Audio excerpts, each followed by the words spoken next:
Hey, I'm Dukes on Twitch. If you want to support the channel and greensunzenith.com, you can find my Patreon, merch store, and singles store where you can buy singles through TCG Player or Card Hoarder in the video description. If you want to get in contact, you can also find all that info in the description below for things like donation deck lists or just wanting to reach out. Alright, let's get right into it. Hey, a huge thank you to my current patrons who support my content and are the ones to thank for keeping mid-roll ads off my videos. It's really humbling to be supported by other players from all around the world. I absolutely love being a member of the Maverick and wider Legacy community, and it's a real privilege to have the voice I currently have within it. If you want to join the Zenith or support me in other ways, check out the video description on how to go about that. Alright, let's do this. Hey, welcome back to Dukes on Twitch. Back today with a donation deck list from that Maverick Joe, looking at Abzan Maverick with a bit of a twist. You can probably see it in row 6, which this time round is Worldly Tutor, an instant speed tutor effect that allows you to search your library for a creature card, reveal it, shuffle, and then put on top. And then of course, Triumph of St. Katherine, which is a new card to MTGO. It's been out for a while in the 40k sets, but it's really cool to see it online. It's really nice to have the same format on both paper and Magic Online, so that's pretty cool. There was only 2 tweaks I made to this list. One was the deck had a swamp, and I did take out the swamp for an Underground Mortuary, which is one of the new Surveil lands, which I really liked in our previous version of Mav on Naya. It was a little bit more built around because we had Scribranger, but even without it, I think it's still very good. But just because we're playing Worldly Tutor, I opted to remove the Underground Mortuary and play a Nurturing Peatland in the Swamp slot. Swamp is a little bit tough in this build just because we already have obviously a few non-green sources, including a Bog, which comes in tapped. And another card that I did replace was Ray of Revelation, which was in the board as obviously a way to destroy artifacts, but I feel like currently it's a little bit tough to really hone in on removal that isn't as flexible as cards like Force of Vigor, a little bit like Abrupt Decay as creature removal instead of something like Dismember or Snuff Out or Path. So over the Ray, I've actually played a non-promo version of Force of Vigor. This way it's different to the other two, so there are ways where we can draw it and know if it would have been the Ray of Revelation, and that way from a testing perspective you can see if it would have been relevant or not when you draw it, which is a kind of cool way to play around and test new cards. So I've only just added in the extra force, but we have some pretty big hitters in the sideboard. Creatures like Kataki's Warwage, Gadok Teague, Thalia, Plague Engineer as well. A lot of cards we can Worldly Tutor for at the end of our opponent's turn, and then have a pretty big impact, hopefully, throughout the game once they're on the board. This deck has some pretty cool lines, things like being able to Knight of the Reliquary for a Peatland or a Canopy, and then Tutor for Katherine to Miracle it. Hopefully that comes up. One nice thing about this deck as well is that although it still has a few non-creature spells and things like Worldly Tutors and the Witherbloom Commands, it's nice to still have a pretty high creature count at 23, so it's always nice not to flat out too much on the fluff or the so-called cantrips of the deck, so really liking that as well. For the unfair decks, we have the 3 Endurance in the main deck, we have the Collector Ouphe, the Scavenging Ooze, no Thalias, no Teague, nothing like that. Really relying on the core of the Green Suns and Worldly Tutor engine for that. The removal's pretty high. We have pretty much 11 pieces of removal, which is really nice. Witherblooms have a lot of text and they haven't been great on stream so far, but a lot of these modes are relevant to Legacy, and I'm sure it's going to line up and just feel really smooth after a little bit more testing. So hopefully we see that come about. Yeah. A big thank you to Joe for the list. A big thank you to my patrons, of course. A big thank you to Card Hoarder, who sponsors the channel and allows me to rent these cards ad hoc, which is awesome, especially with cards like Triumph. I believe currently at like 55 ticks, which is more than the $40 that the actual Commander deck costs, which is pretty funny. But yeah, here we are. Big shout out to MTG Mate as well.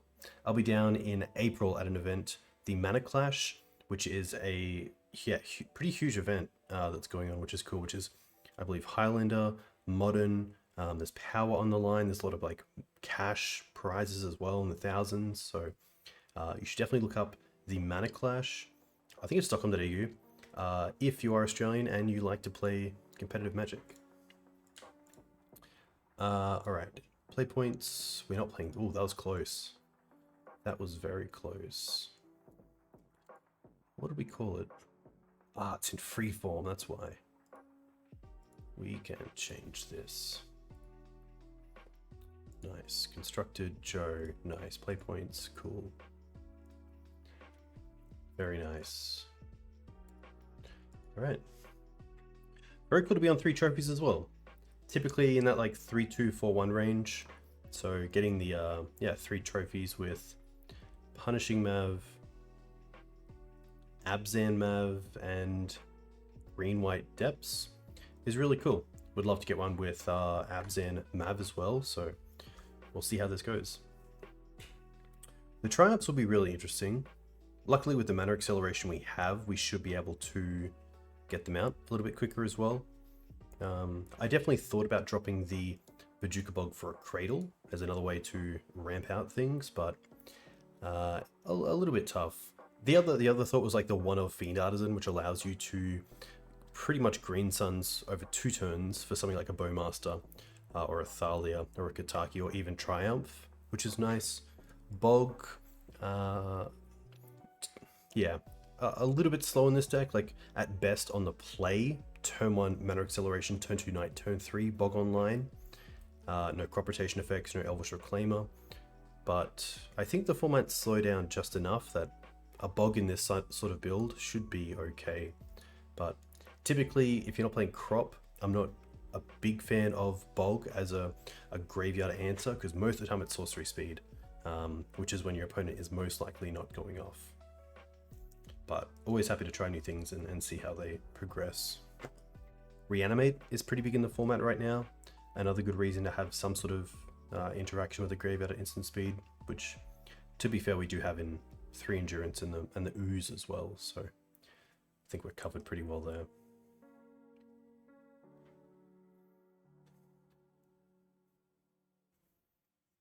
Right. We're up against Runcorn, most likely on Elves, which this hand isn't great against.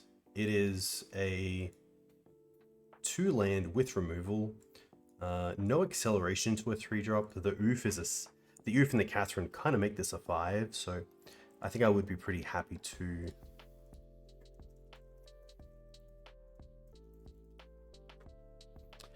mulligan this. Okay, well, I would say weaker than the 7, as it doesn't have straight removal. It still has the Ouphe, which is laying around. What do we have? We have like turn 1 ignobled. Need to potentially wasteland them.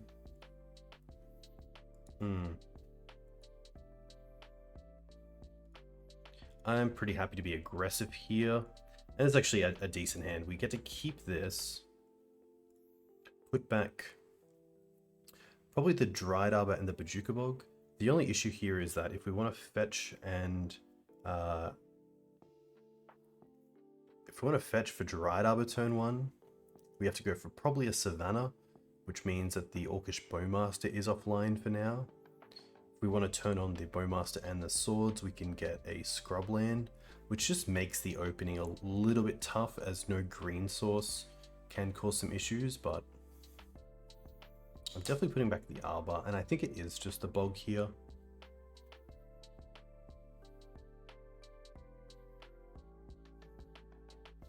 Just having a good think. Seeing if it's kind of greedy. I do like keeping both of these. The question is, do I want to put back the Green Suns and just keep 3 lands, and that way I know that I'm going to be getting to my 3rd land no matter what. It'd kind of suck if I say, lost the Green Suns or the Dryad Arbor to like removal, and then didn't draw into a third land, but had like 3 CMC spells. I think I'm actually going to try that. I'm going to try dropping the Green Suns here. Keep the 3 lands. We are a 24 land version though.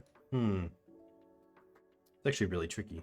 It's also like Runcore, typically on Elves, but you know, every league changes, so you never know.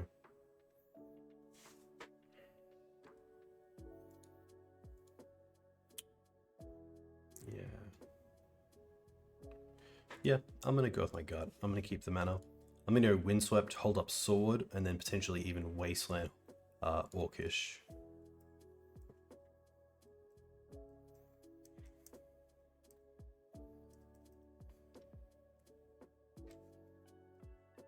Okay, so this is fine. I'm going to take the draw.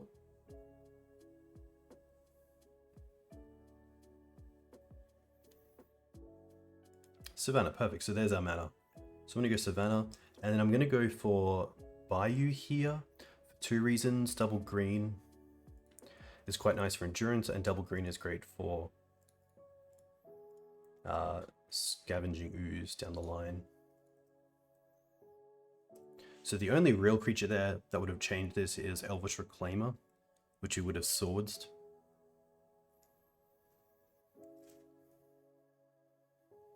Would love to see a non-basic and a creature.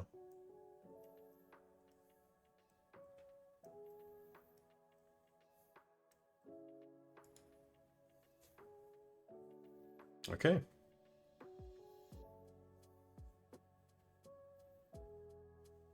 Wow, nothing.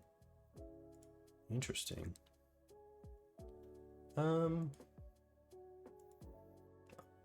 pretty happy to play the Wasteland. Play the Hierarch. I don't believe any versions of Elves right now are running like main deck crop rotation, so I don't think I have to consider it.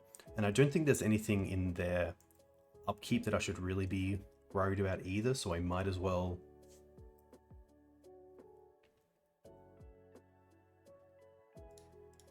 hit this now. I guess like potentially they could have Bowmaster. I'm not familiar with lists with it, and that's a good reason to get rid of the Mortuary there. They did keep on top as well, which is relevant.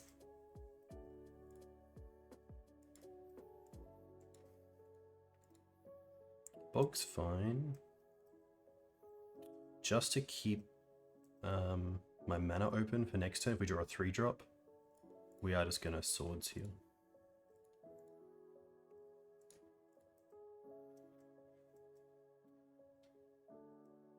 Ooze, that's pretty nice.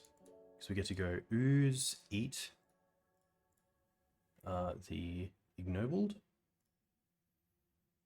play the Bog, target them, and then attack for 2. So the hand's curving out really nicely. We've dealt with a big threat in Reclaimer. We've been able to manage their mana with Wasteland and Bowmaster, which is nice, but something like fetch into natural order here is really scary, which is tough as well because we don't have too much to say about that.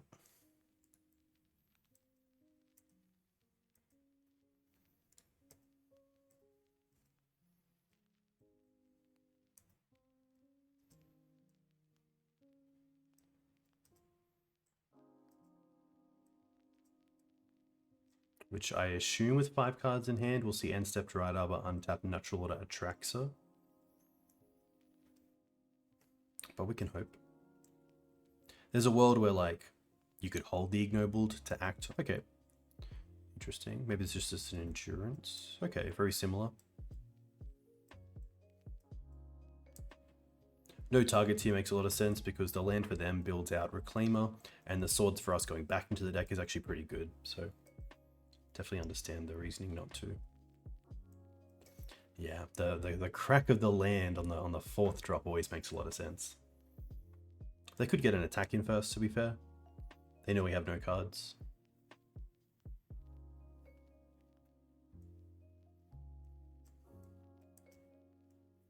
And there's no block here that actually allows us to kill the endurance.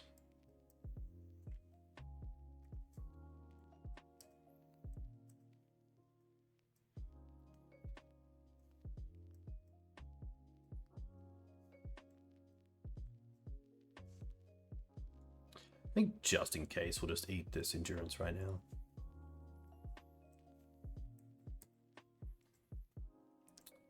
Green Suns off the top would be really good. Would be able to Green Suns for Grist. Here they probably take Cradle Fiend Natural Order or Cradle Fiend Green Suns. Cradle Collector Ouphe Natural Order. Interesting. Alright, deck. Okay.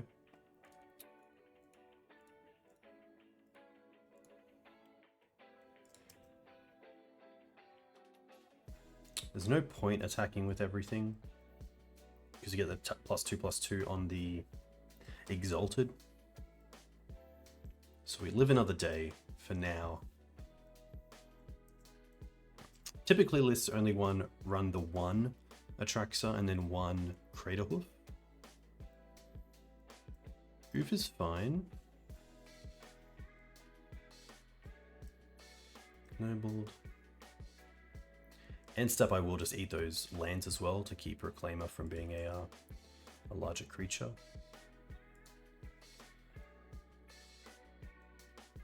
They're definitely setting up for a Craterhoof turn as well. Knowing the natural order as well is a little bit scary.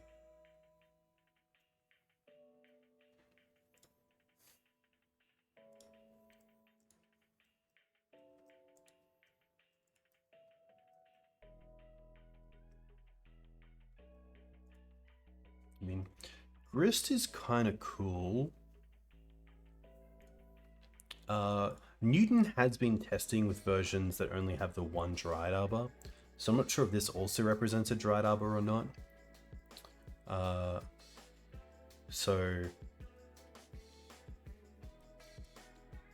let's just do some quick math.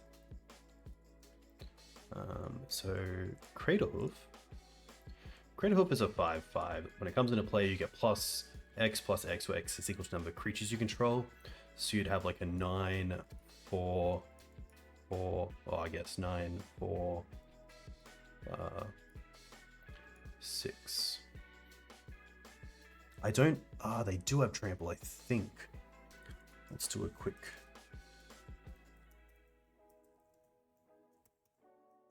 Is that a small behemoth, please? Yes, nice.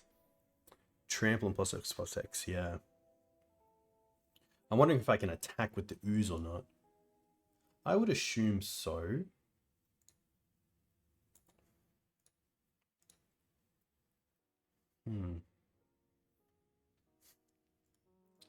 Like, I do want to try to kill him over 2 turns, and ooze does that in some ways.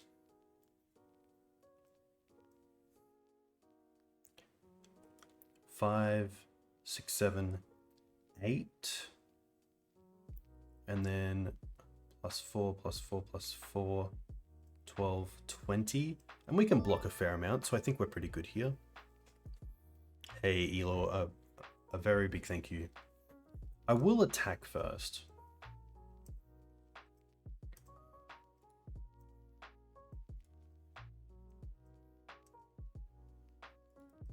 I guess I should have gristed first just because it could flip a creature, of course.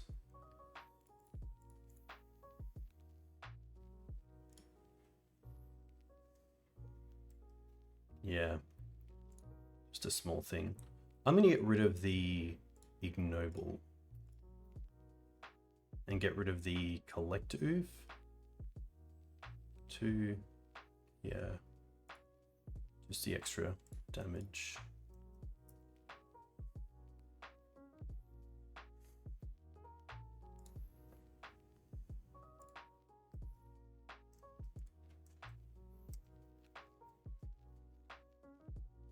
Yeah, I don't think it matters too much, but it's obviously best to grist first. Okay, there's the second Dryad Arbor.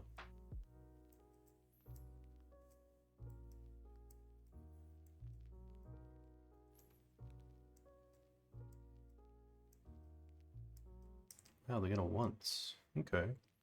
Maybe try to find a cradle. Actually, they still have a cradle, I believe, from the Atraxa? Quick think.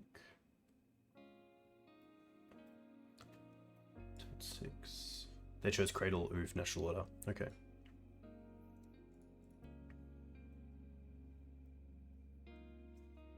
I don't think that extra damage comes up just because we don't have trample. And if something's getting through for lethal, it's getting through for lethal. We might find out here.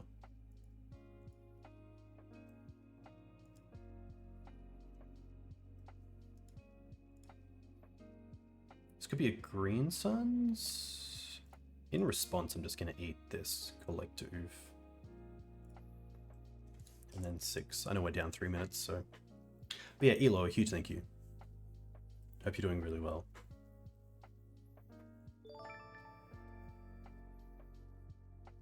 Hey, IRS VGZ, thank you for the Prime sub. A huge thank you.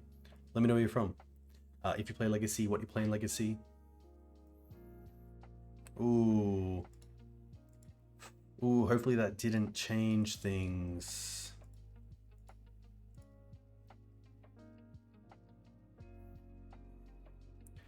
Nine, 13, 23, and we can block 2. I think maybe that. If we hold it, yeah. If we, yeah.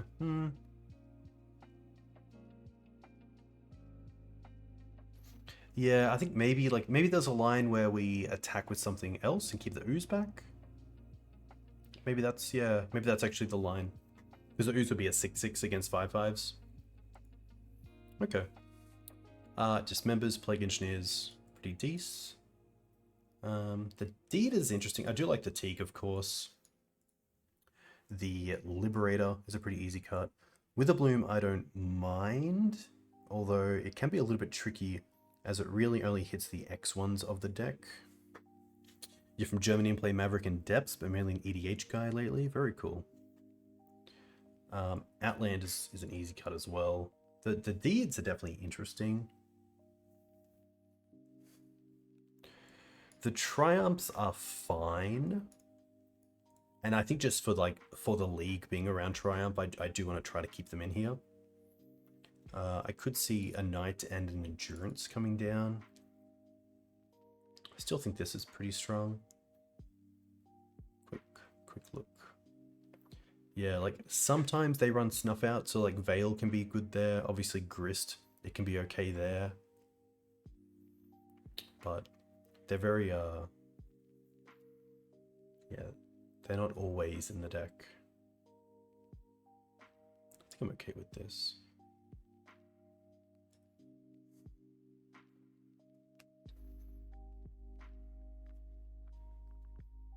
But yeah, I think I should have thought more about the Ooze being a 6/6 and how relevant that is against a behemoth board, I should say. We're definitely keeping this. We have a nice sort of curve of Green Suns for Dryad Arbor into Ooze and Wastes and Swords, potentially. Hey, Ocean, too kind. Thank you for the sub. Hope you're well. Let me know where you're from. If you play Legacy, what you play in Legacy. To be fair, we also have like the Worldly Tutor line, which is pretty sweet. Hey, a huge thank you for the gifted sub to Yokul. Very, very cool. Thank you.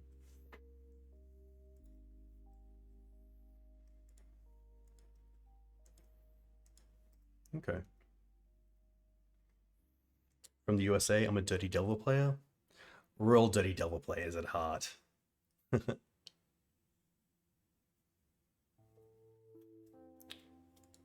Verdant's actually quite nice because it gives us black mana, and I don't want to show the Wasteland just yet. So I think here, worst case is probably Grist. So I do want to take out the Hierarch. So let's go for... it could honestly be Scrubland to have double white, but I do think that potentially the white for Ooze could come up. Oh, sorry, the green. Because I am going to swords here. Then we have 1 swords left and then 1 white source. I don't mind that. Bayou. Maybe it is a scrub. Obviously scrub doesn't eat for ooze, but we already have 2 sources for that, so... Hey Ramar, welcome. Hope you're well.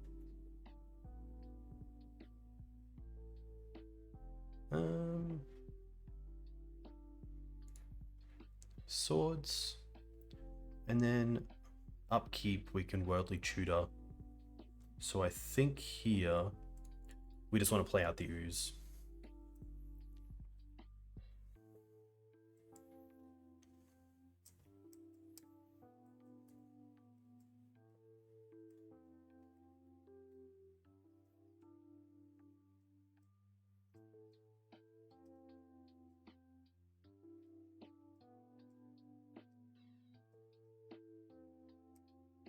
Okay.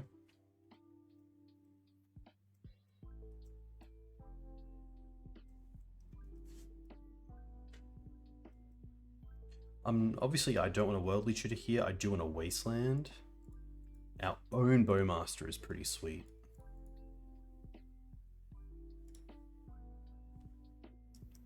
I am going to Wasteland here as well, so let's go for... Sorry. Guess we could... Yeah.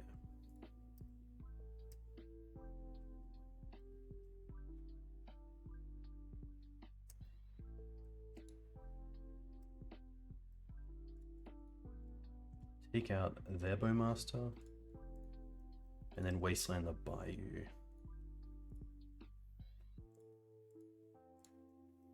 Just try to keep their side of the board as low as possible.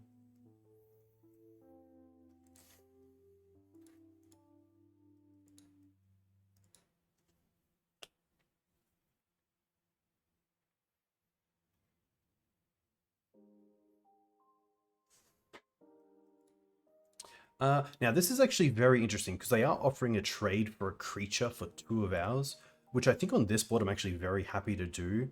And there's a number of reasons for that. One, we have the ooze in play, so as we draw green sources, we obviously have more ways to gain there.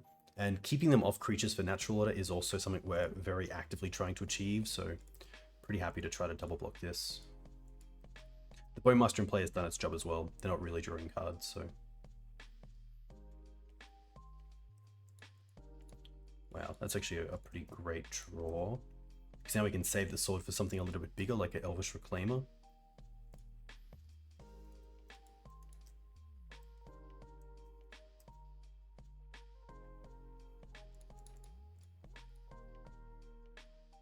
But you can see here where like we have access to Worldly Tutor.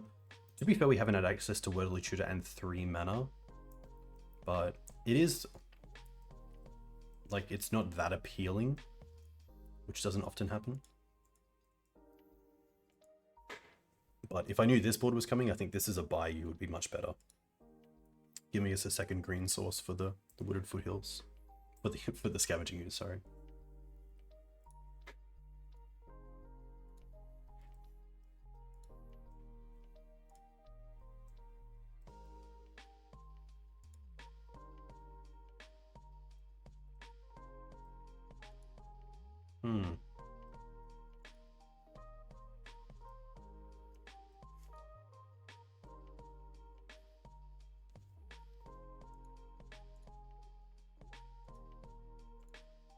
Yeah, it is pretty cool. It is pretty cool.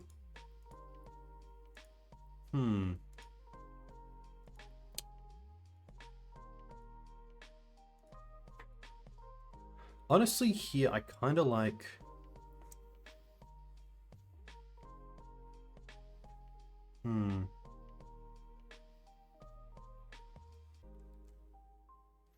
The third mana here is, like, not having the third mana here is a little bit rough, but the ooze attacks for free. I'm wondering if I should, like, get rid of this with swords, but I can't get rid of both.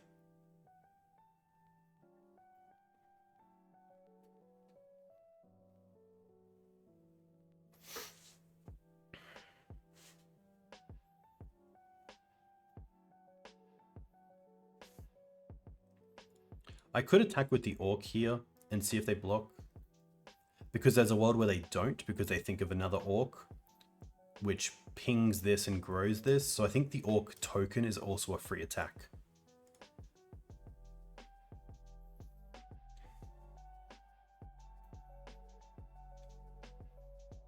I feel like in this situation they won't block because, yeah, they might sniff out that I have another Bowmaster. They don't, which is a little bit unfortunate.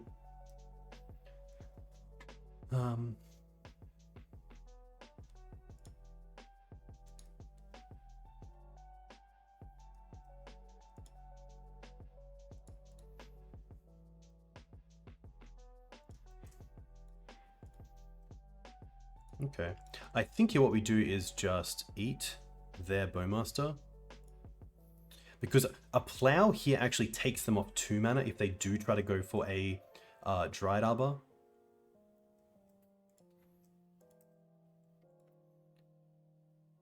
Like, take them off a creature and a mana is a lot more relevant here. Yeah.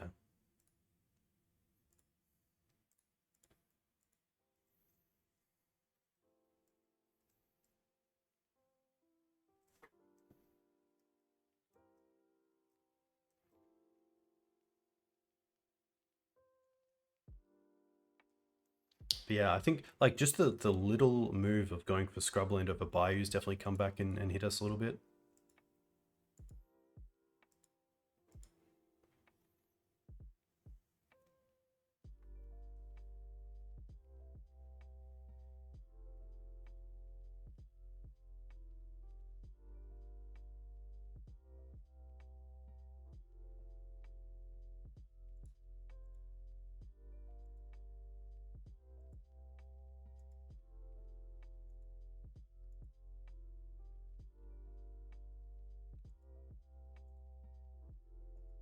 Okay.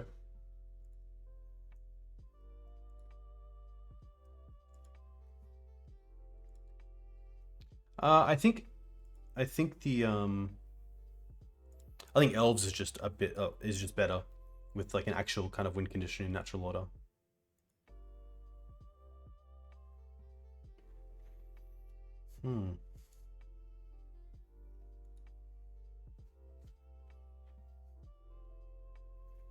We can kill the Fiend Artisan if we really want to, thanks to Endurance.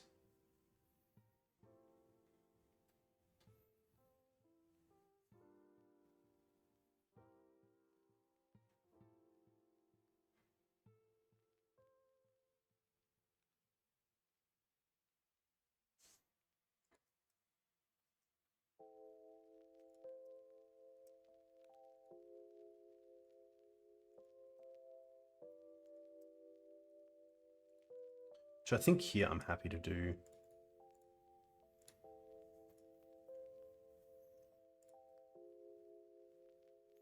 Oh, returning a land's actually quite good.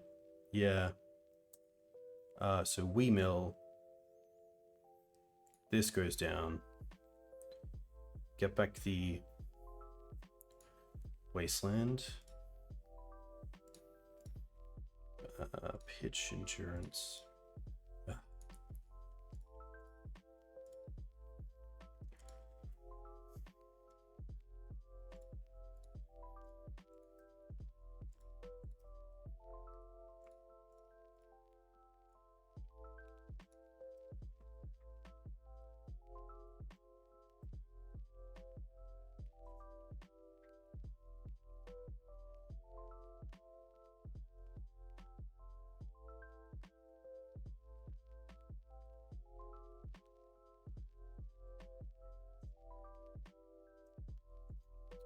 Wrist is quite good here. Yeah.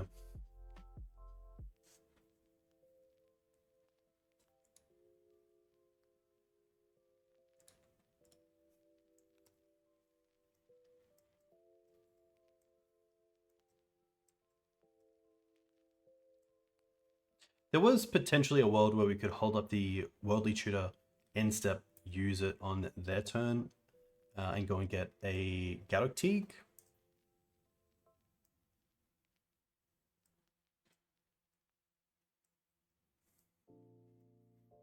They might be thinking about Dryad Arbor here, but I think they're pretty happy to trade with the Dryad Arbor if we did have one. It's actually in the bin, so.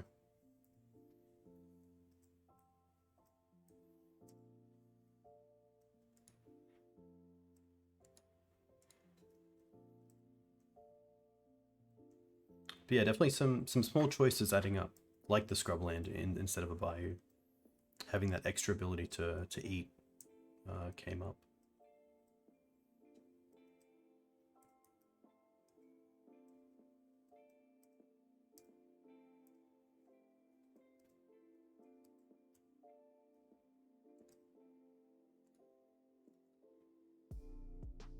I don't mind just getting my mana online here.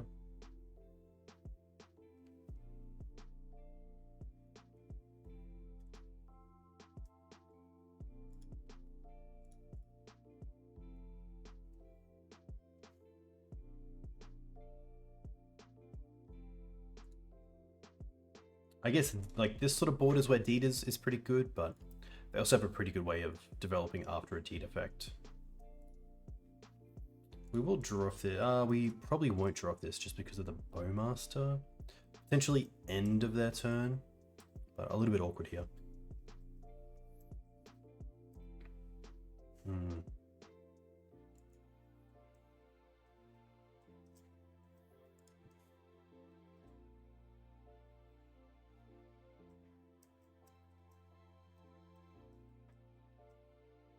Especially with the Grist on board, sorcery speed creatures here aren't great either.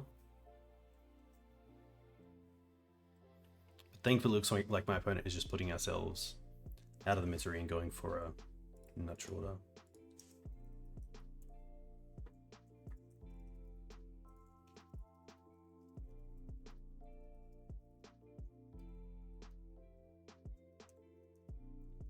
Love the underground.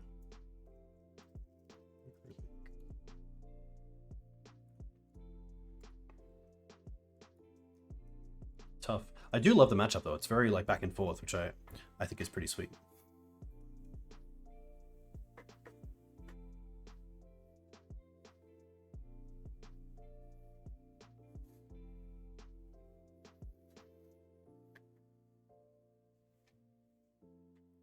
But yeah, Runcore put together the logo for the Sylvan Syndicate, which is very cool.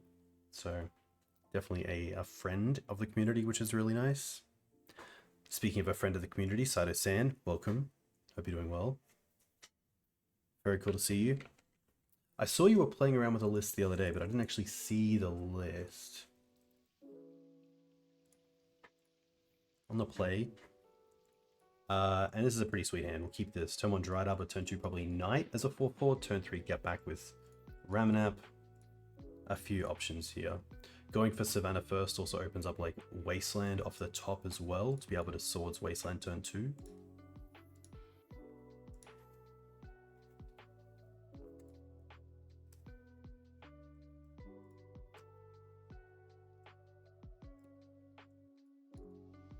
Yes.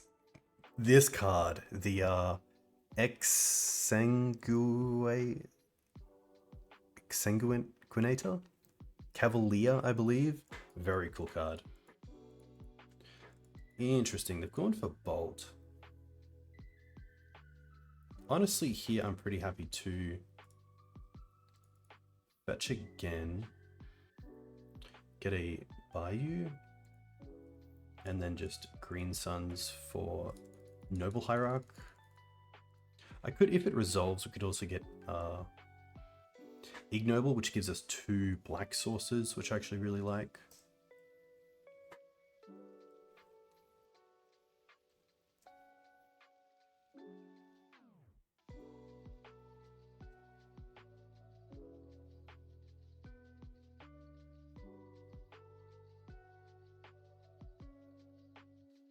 Unholy Heat.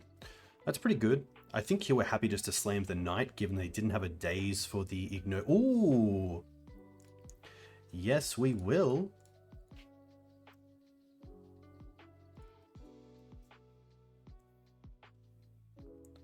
Welcome.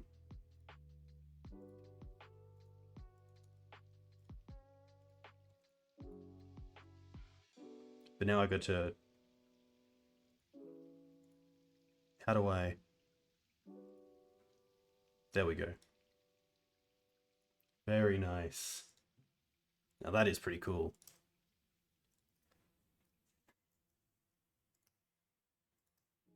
We did the thing. We did the thing. We can shut up shop. A huge thank you to you guys for stopping in and watching. I'm Diggs on Twitch. See you next time.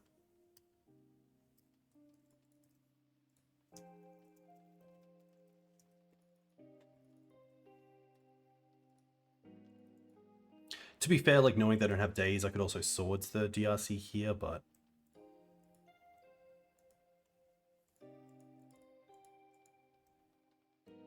happy to hold out for now. Ramar, do you have any legacy tournaments coming up in paper? I know, like, typically the middle of the year, there's quite a few going around.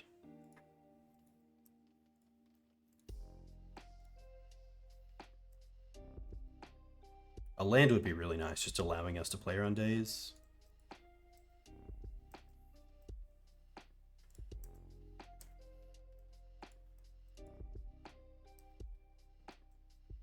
SCG Richmond? Very nice.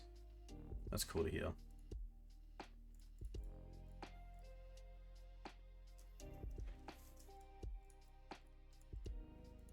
I always like holding up the basic, as it's a land they can't interact with. Interesting, they're going to double days potentially.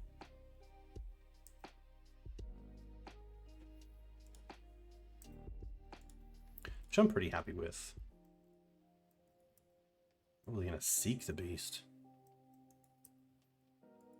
But then days again potentially? They do hit a days.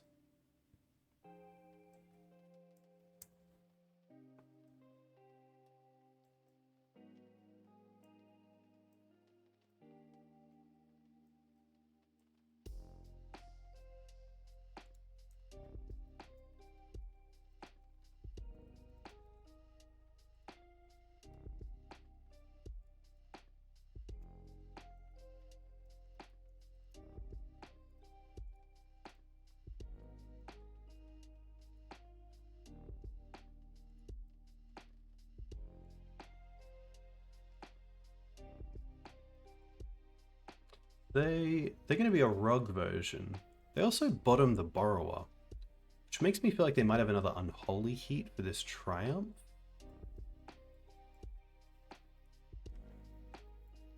Because Borrower Bounce is a fine way to go about answering it, if you can obviously hit it on the way down. No attack there. I mean, if they want to double block and bolt, I will take that. Just the one. Interesting. 4 cards. I don't mind Knight here, as it is a way to get closer to Bojuka Bog.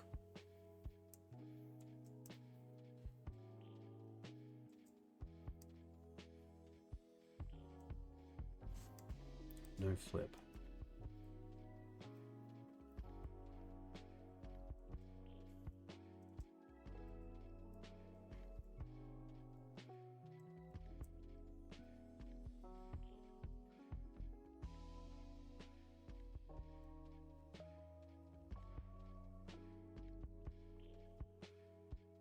Nothing, wow, okay. Oh, okay. Force and Ponder. Until your next end step, you may cast those. Okay.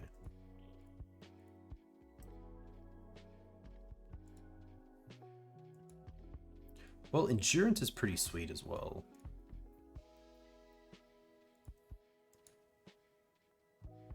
Hmm. 3 cards. Honestly, I don't have to do too much on this board.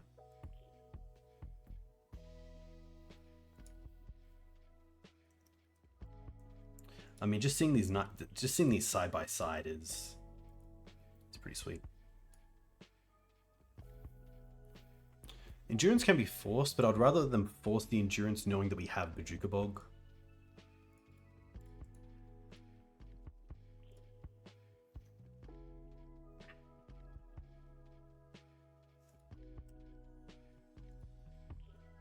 They pitched a Murktide. Okay. Well, now I'm happy just to get in.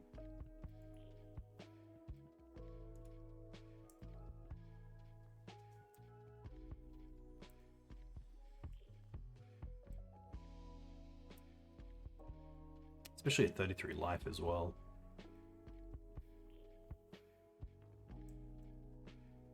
The Triumphs work pretty well with Dismember as well. Just make sure you're not losing too much life in the early game and losing to Flyers.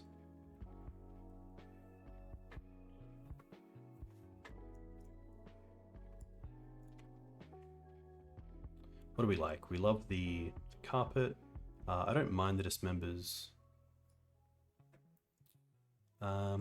Plague's always interesting. I also don't mind Thalia against a non-Bowmaster version. There are some easy cuts. The Liberator, the Ouphe. The Tutors are fine, but I wouldn't mind just trimming. I guess Tutor finding Grist is kind of cool. I didn't actually think of that interaction. Yeah, I am really enjoying the Delver matchup at the moment, especially Abzan with so many answers to different things. Especially so many answers to early threats so that you can keep your swords for Murktides if they come down.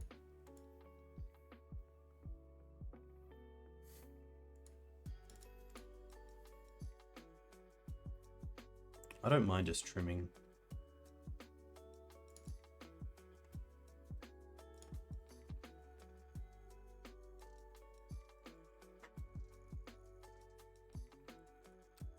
This is the one lander with Ignoble Hierarch, which I'm not a big fan of. Typically against Delver, I like to have like a 3 land for spell hand.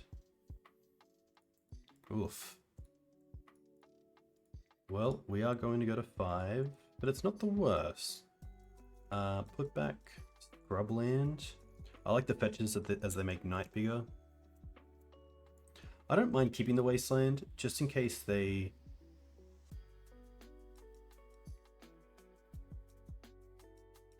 go turn 1 Ponder. I don't mind kind of resetting the game. I think it's just the Verdant. Another land off the top would be pretty poor for us if we did keep a 4 land hand.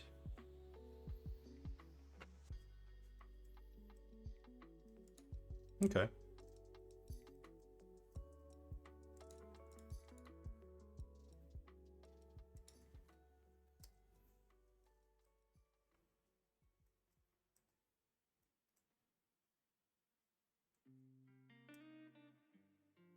I wonder if they get Taiga. No. Okay. They'll probably just keep the Taiga in the deck if they have one until the late game. Double threat turn 2 is very good for them. Okay, that's very good for us. I don't really want to go for Plains. I think Plains here, although we are somewhat behind if we get Wastelanded, getting a Plains just makes the matter really awkward with Endurance and then Grist.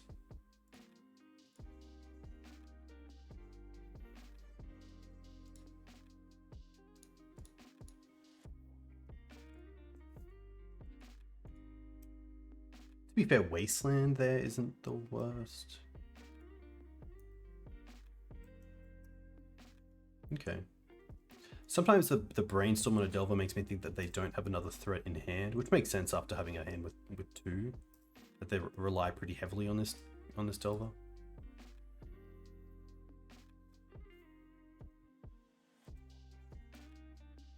Ooh. They chose to shuffle and then drew.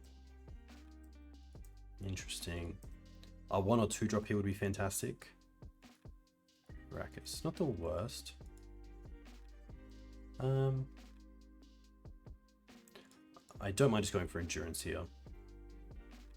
Off a Bayou. Play the Wasteland. I don't think we have the time to wait on this around days.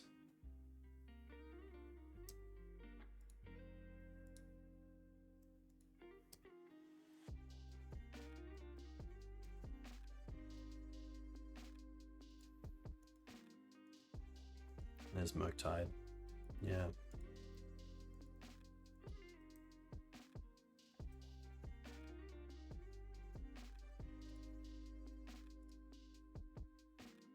Okay. Awkwardly here with our mana, we can't Grist and Noble at the same time. And sadly, we take 9 in the air. And then take 3.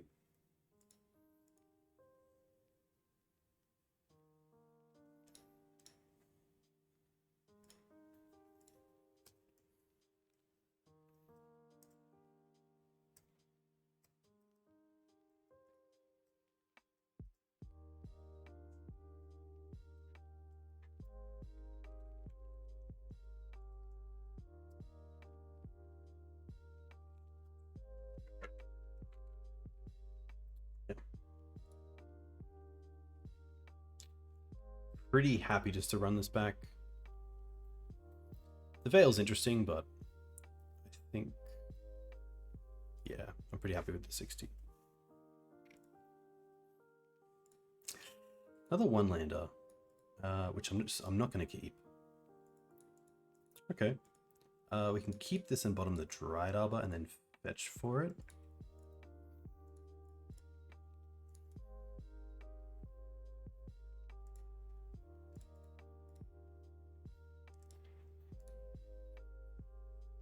Yeah, I think Wastelanding last game was probably correct to take them off the ability to Bolt.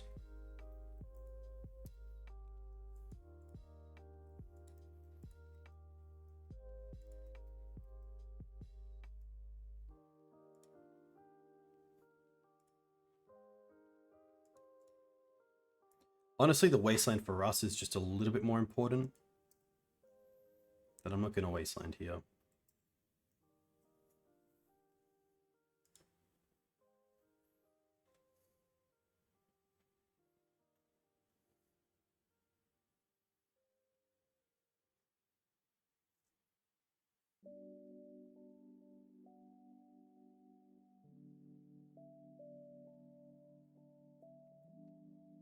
Chose to not shuffle. Bowmasters is pretty sweet.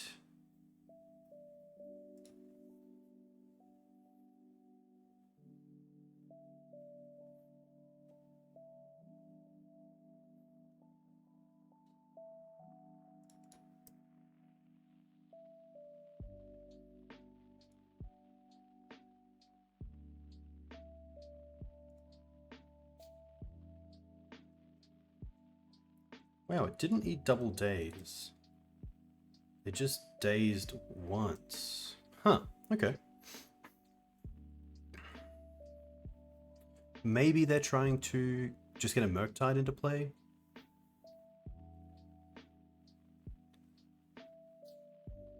Okay. They've already used... Ooh. Ah, I don't know, my stop's on. Tough.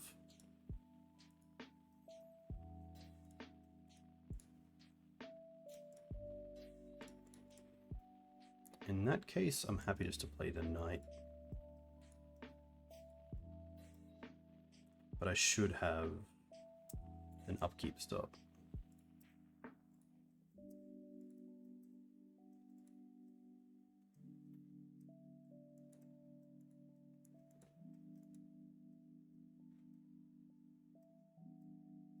Okay.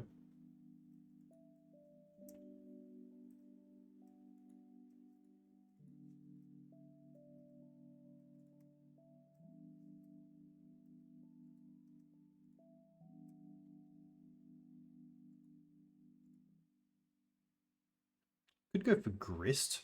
They're currently on 3 cards. I can't play around days.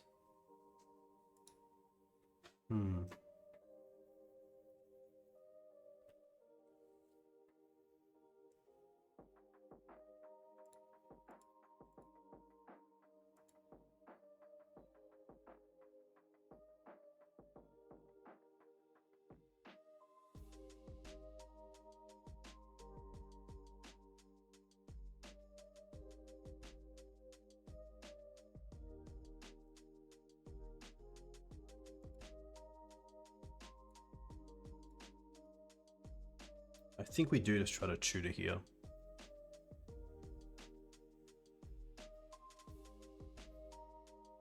Triumph.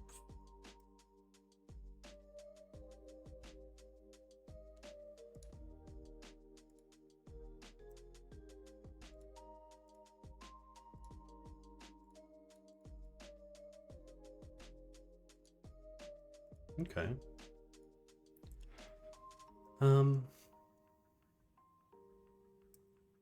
I think then we're just attacking for 6. Could play the other Noble, but I don't think it matters. Like we can kind of play Endurance next turn anyway around days.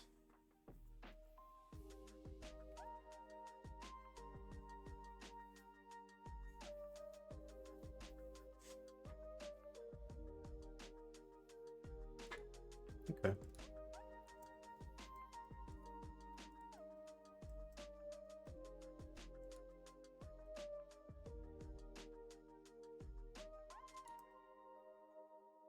So they still have 3 cards.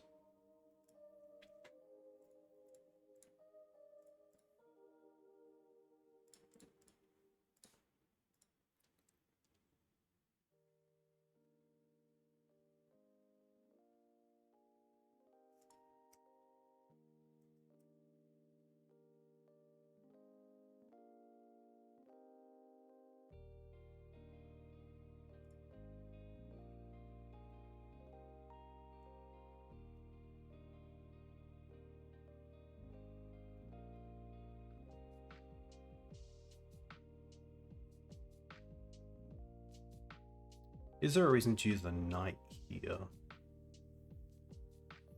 going to attack with the token for 2, put them to 11.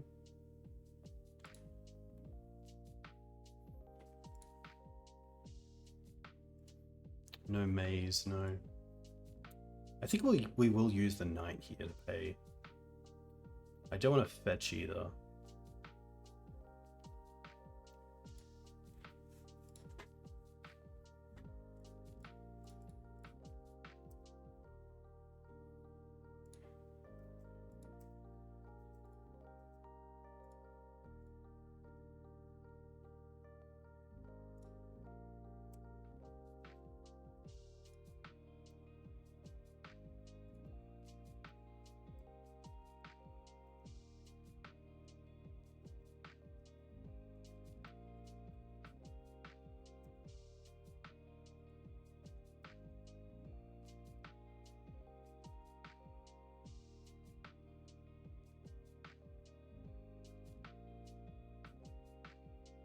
I think he was just blocking the Murktide, taking the 3 from the Brazen.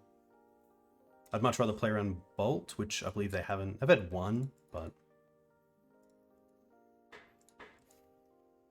if they use the Bauble, it also pings the Borrower with Bowmaster, which is nice.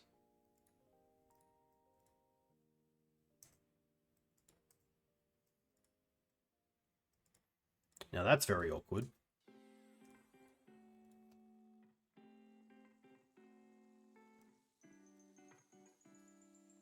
Are they going to bolt the Endurance? Okay.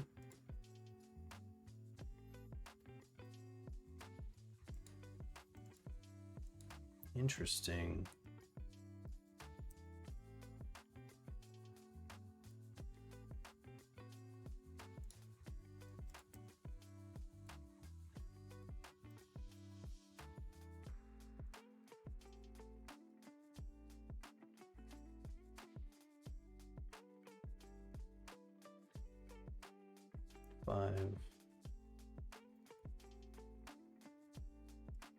Well, now we get to attack with the Knight and see if they block.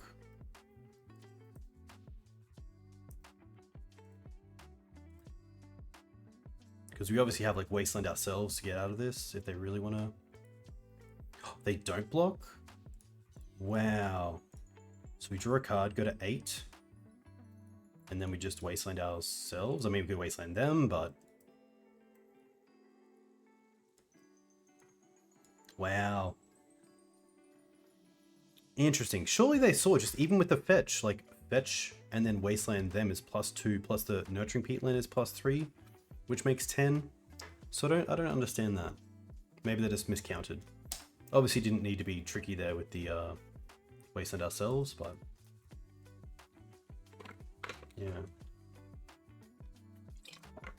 Sadly, no Cradle. That was sweet. That was getting a win with no Source Plowshares against a Murktide draw, which is a lot harder to do than the regular draws.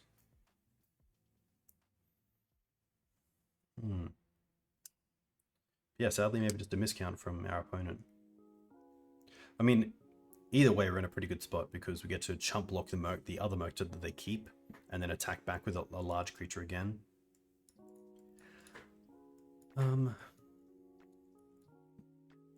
On the draw, this is a little bit suspect, so I'm pretty happy to mulligan this.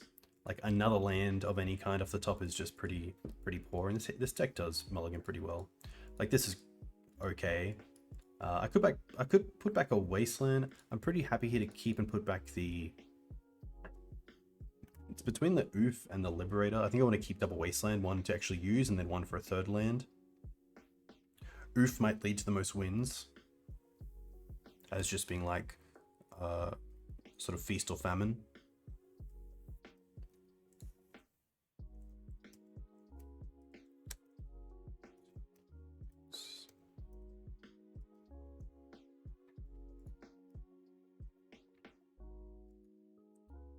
I think it's just the Ouphe. The Liberator could potentially be a bigger threat. It interacts with at least one artifact or enchantment as well.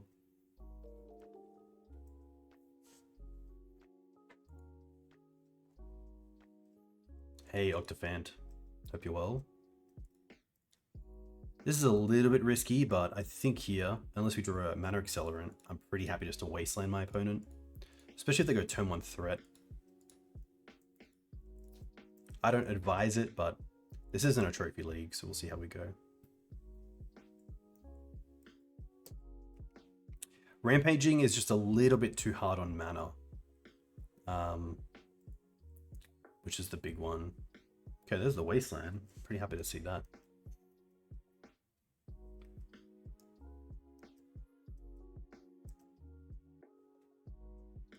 Okay. That's actually quite nice, because now we can go for basic, which doesn't hit us too poorly, and then go into ignobled. Yeah, the 3 green can make it pretty tough. And the Liberator is nice because it's a card that can just be on the field and you use it when you want it. The other card, you obviously kind of have to use it after your opponent's potentially made use of their creatures. Bowmaster. Okay.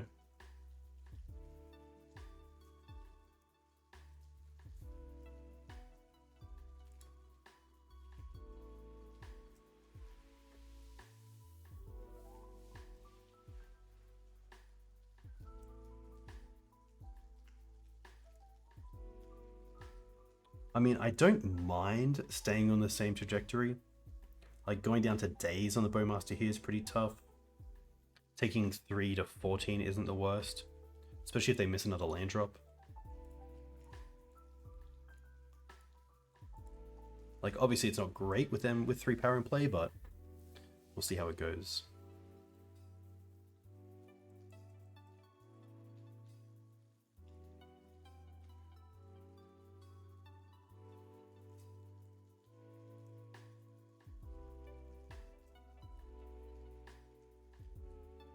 Nice. Okay. Happy to use the Scrubland here to try to get this Bowmaster down. Oh.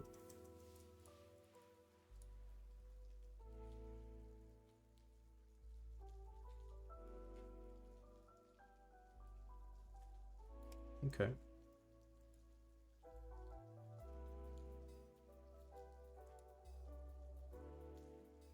Days to the bin.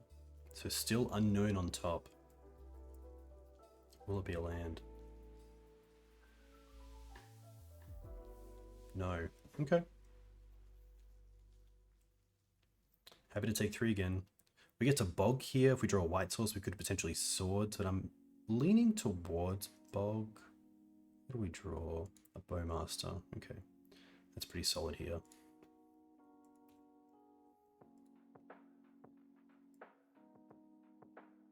This is like a little spot where a tap land can be pretty rough.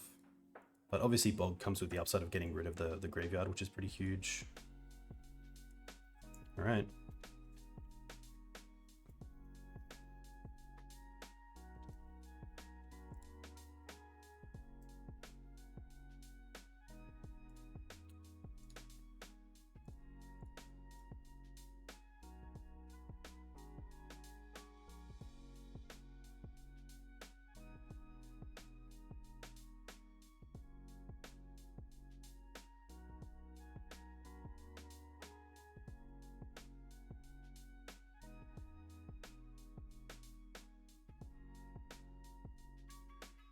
Surely if they have a force, this is just force.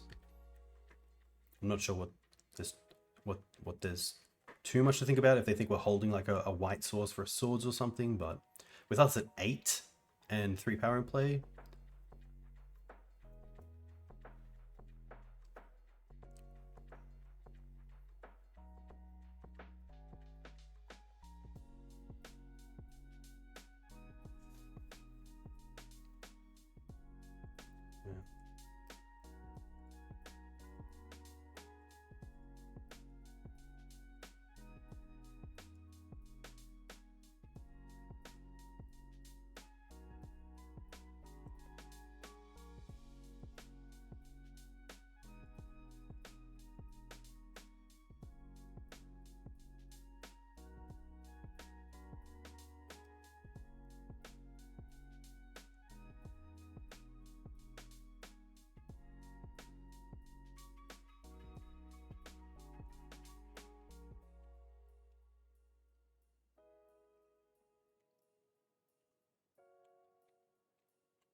I mean, Liberator's a 2/2 here isn't the worst, but we are very close to just being dead to Bolt, which is quite sad.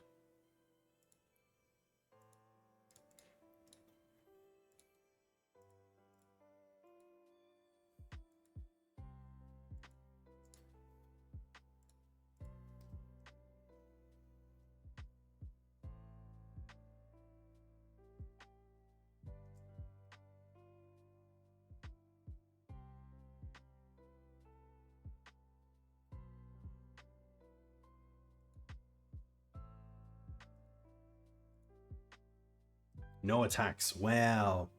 Okay, that's pretty huge. We have white next turn as well, potentially.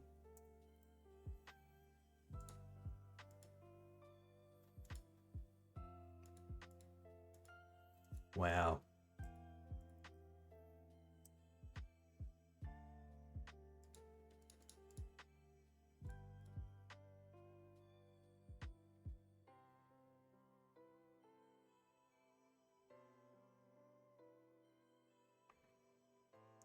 I'm just going to go back to Scrubland. I don't want to fetch down to 4. And we're just going to pass here with swords open. Yeah, I thought they might attack just to turn on Bolt as a straight out.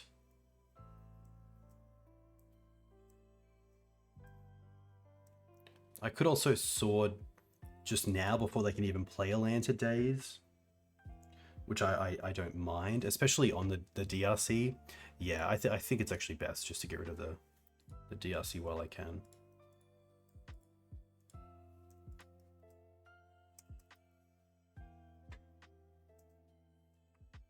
They could be playing main deck Force Negation.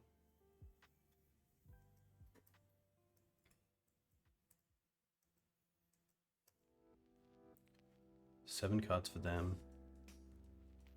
Play the Windswept, go to 4. Yeah, that's fine. Get Savannah and play Katherine. Nice. It's a pretty huge win. I think in this case, then I could attack with a Frenzy Trap Breaker. Still have 2 blockers.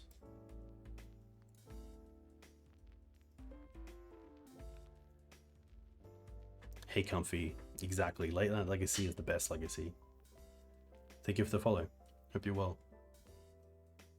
Wow. Nice. Like, I see why the Wasteland strategy when they play creatures can be pretty tough because you're just behind on board. But it can definitely play out pretty well. And I always just like that sort of magic, so. Carpet's nice. The Veil's nice. I don't mind the Plague Engineer as just a cleanup. The Ouphe, the Liberator. Pretty easy cuts. Dismember's always an interesting one. Typically Dismember's okay because you do deal with the creature before it deals that magic. Yeah, the single Thalia is just there, I assume, for the Worldly Tutor. It still has its little key matchups. I will bring in the Dismembers. The Witherbloom is a little more online thanks to Bowmaster. I could just see the tutor and this kind of same cuts we made last time. Still really like the 4 mana accelerants. Endurance, Ramunap, Wrist is great. Like maybe the 3 triumphs are overkill.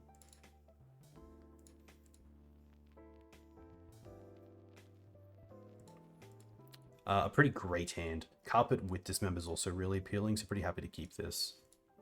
Also on the draw, Carpet's a lot better because typically they fetch for their islands before seeing the Carpet.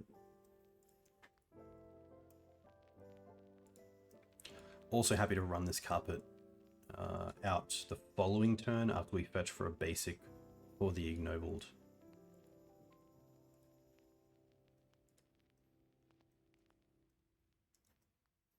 Just so we can't be hit by days on the Carpet.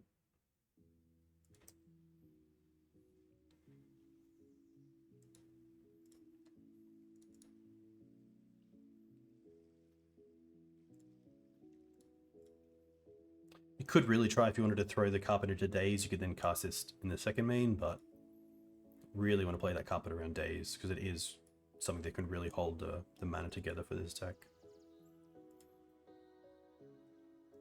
Yeah, I'm happy to throw this Ignoble into days and just hold the Carpet.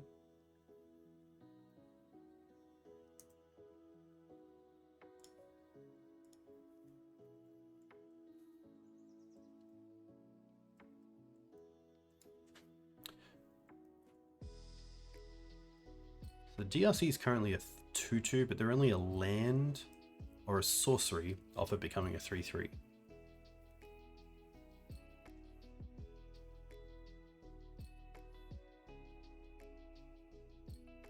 All right.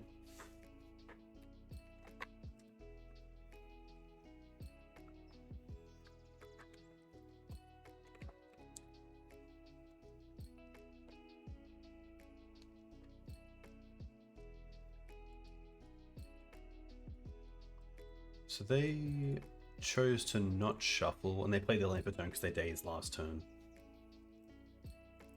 Alright, so here what I think we want to do, play the land, play Carpet.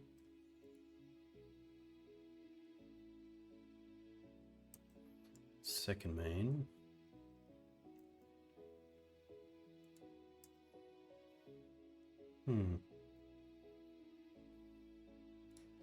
I actually don't mind using black here and then casting this. Yeah, I'm pretty happy to cast Dismember around days. Take the life. Sorry. So you go Dismember this, pay the life, and then 1. Keep the swords for Murktide. Unless they force here, then I'm pretty happy to days check them with the sword.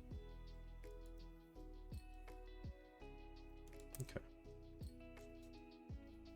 Board clean. We are at a multiple of 3, which is always a little bit scary, but I think we'll be okay.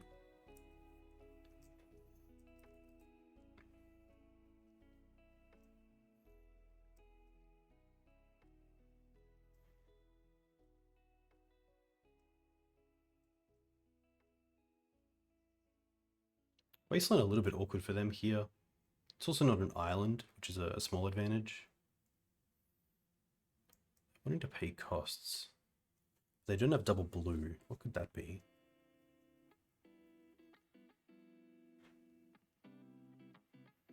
Ethereal Forager? Okay. Interesting as well that they brainstormed after playing Wasteland. Or if they found a fetch land off the top, they could play that instead. Still keep us off the extra color from Carpet, but also have the shuffle effect. Now if we find a Wasteland, we're very happy. Because we get to use the mana and then Wasteland them. Okay. Yes, black, land, and we're just going to play the Grist here.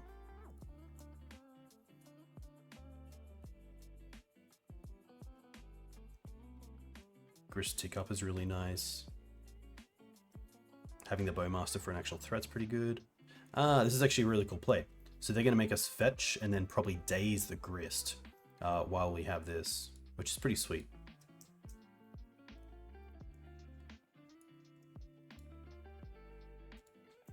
Definitely something to think about when trying to play around days.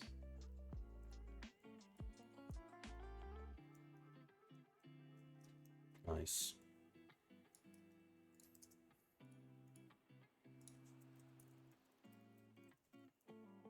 Very cool.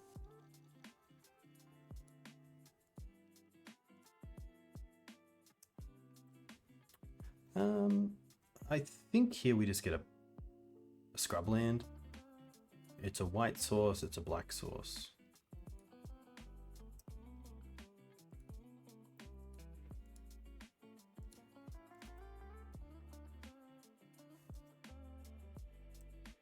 But now it's turn 3, they have no permanents in play. There is a world where a Wasteland on our Scrubland actually takes us off a few things here.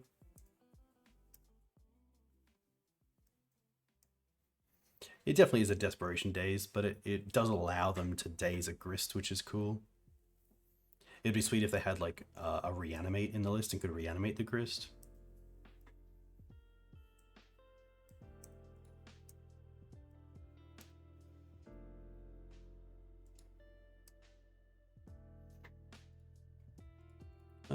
I'm just gonna hold up the Bowmaster here.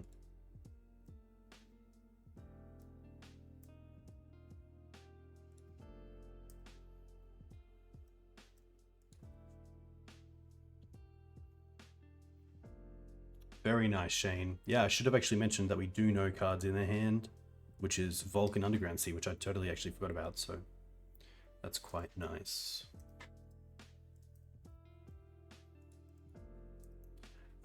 I don't mind getting action down, so even if they want to brainstorm in response, that's fine. I just want to get this Ooze into play as a 4/4. And if it eats a bolt, it eats a bolt.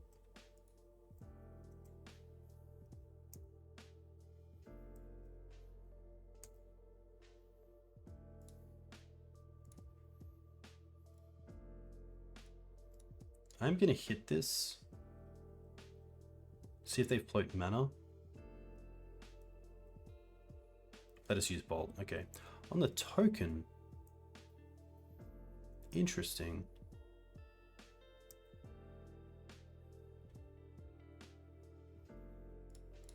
Now we'll play the Ooze. And then we have 2 creatures of theirs to eat.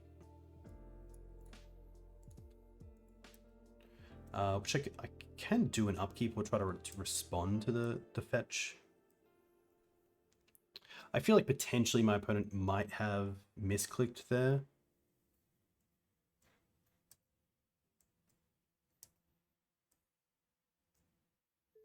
But thankfully I don't need to do anything here.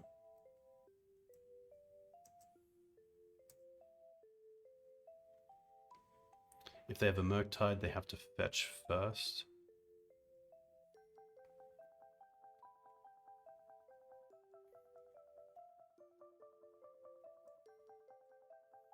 Okay.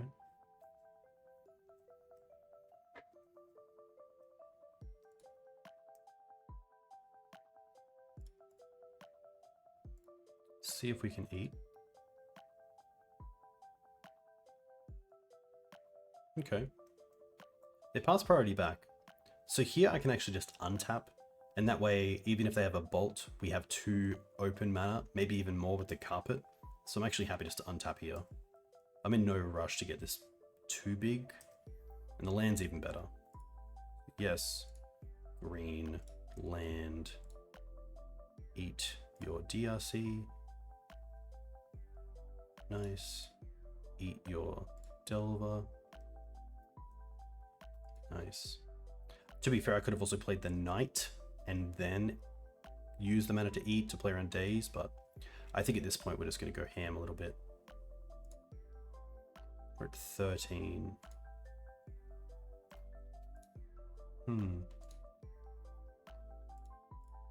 I'll fetch. We'll get a Bayou.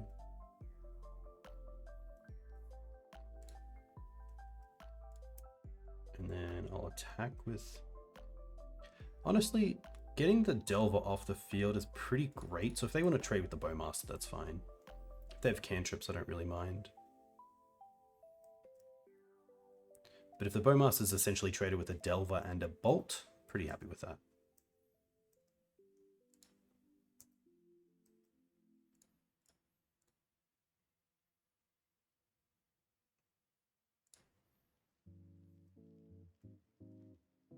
I'm also happy just to take...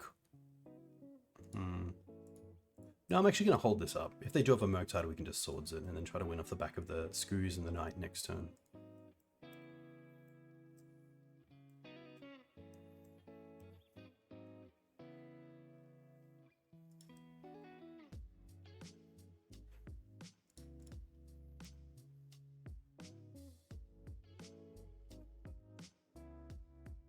Could bluff Bowmaster, but I don't actually have Bowmaster.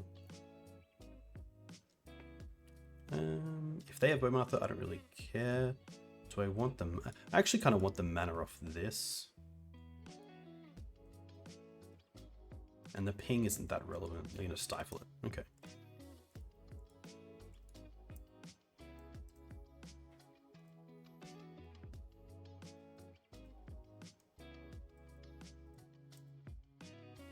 I actually wouldn't mind a land.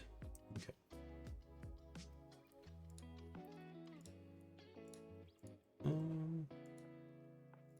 I will play out the Knight. They have 2 cards left.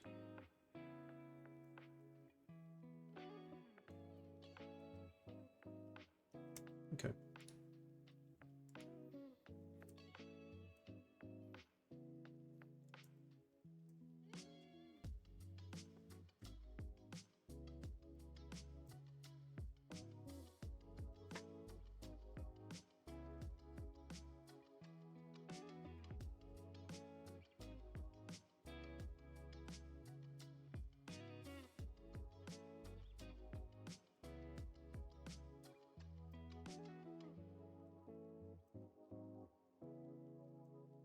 I'm going to say no and then use its second main if we have to.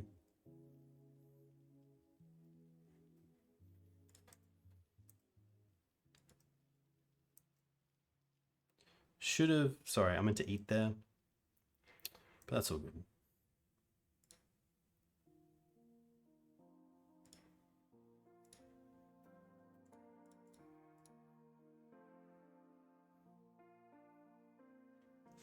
I'm going to name Orc. I could name Human, but Orc creates 2 blockers.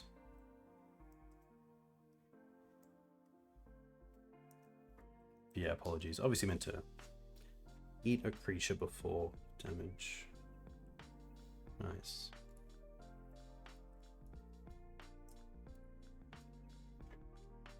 Elves. Rug, and then Grixis.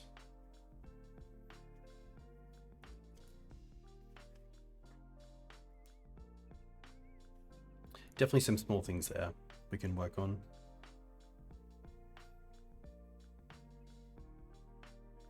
No Murktide for them was quite good. We did hold the swords for a while, to be fair, but hey, Kentucky Fried, welcome. Hope you're doing well. All right, here we go. Up against Squid. A little bit awkward with the Dryad Arbor, but otherwise the hand isn't the worst.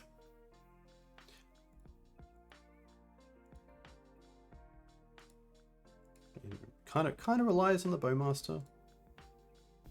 Like how relevant the Bowmaster is. It's just a shame against, say, a Delver deck, we can't go turn 1, accelerate turn 2, bow around days.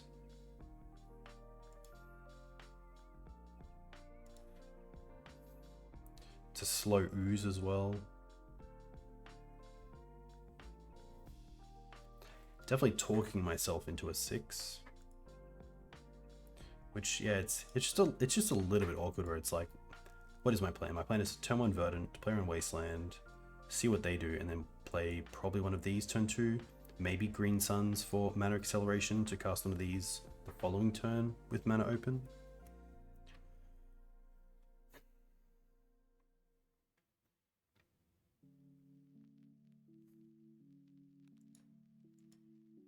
No, we're going to go down. We're going to go down. I would love to find a hand with a mana accelerant. That really is one of the big advantages of this deck. This does have it. We can put back the Katherine as well. We don't have black mana right now, but I think that's fine. Turn 1 Green Suns, turn 2 hold up Endurance or play Ramunap. Yeah, typically this sort of time, it's Monday night currently. I usually stream Thursday nights and now Sunday nights, but I don't mind trying to get in a stream on a Monday or Tuesday night. Alright, we're going to bottom the Katherine. And then good old Savannah, Green Suns, Dryad Arbor.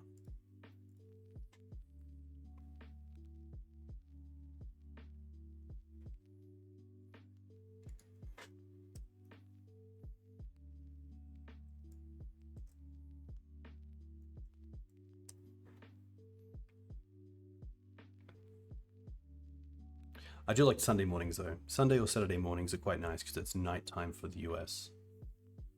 Rim. Okay. We do have open like Green Suns for Collector Ouphe, which is nice. No. I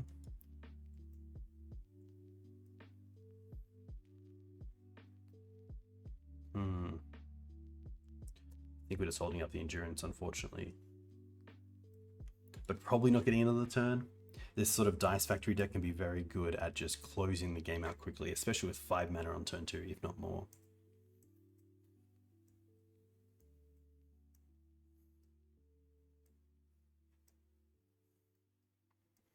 The Bowmaster... Oh, okay, Shadow Skull, interesting. The Bowmaster coming down would have been very nice. If they play the Duel... Sorry, yeah, the Bowmaster this turn.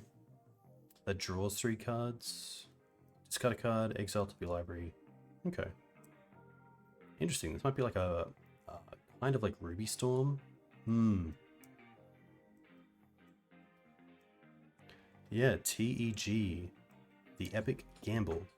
The Grim put me off, but yes, that does make a bit of sense here.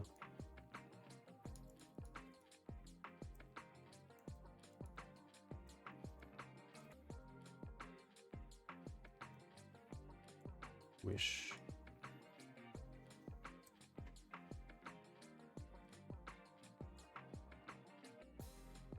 The ring's pretty good.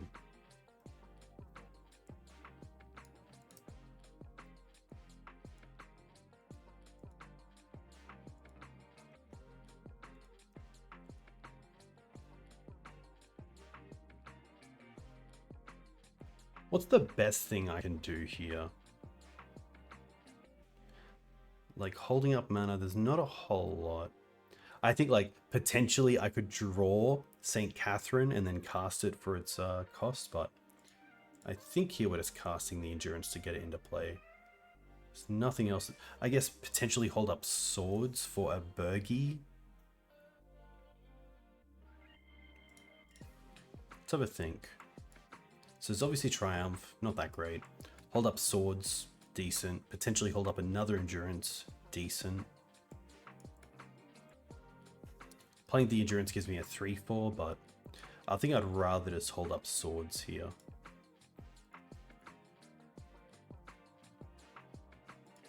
Okay. Kind of a nothing hand, like no Green Suns, no Swords.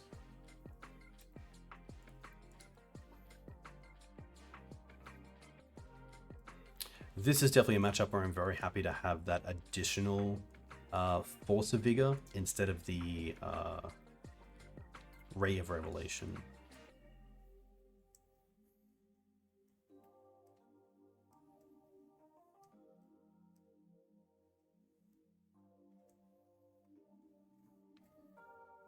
Grape Shot, typically the card you want to worry about in this matchup. Having the Plague Engineer as a maybe against Empty the Warrens is quite nice as well, especially with Worldly Tutor to find it.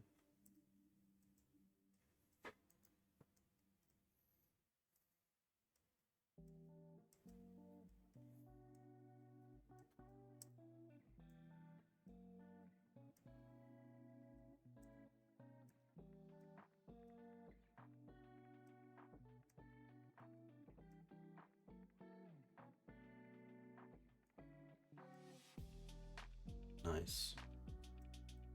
I assume we just see wish for tendrils.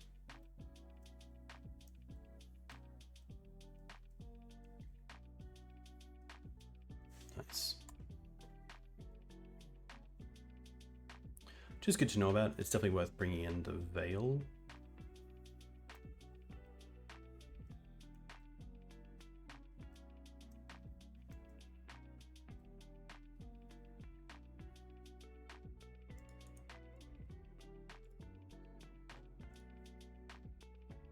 You have a lot of cards in this matchup. The Forces are fantastic. The Hate Bears are all very good, including the Plague is okay. Just a turning off that potential. The Witherblooms, Ooze. Swords are still quite key at keeping Bergie off the field. Wrist a little too slow.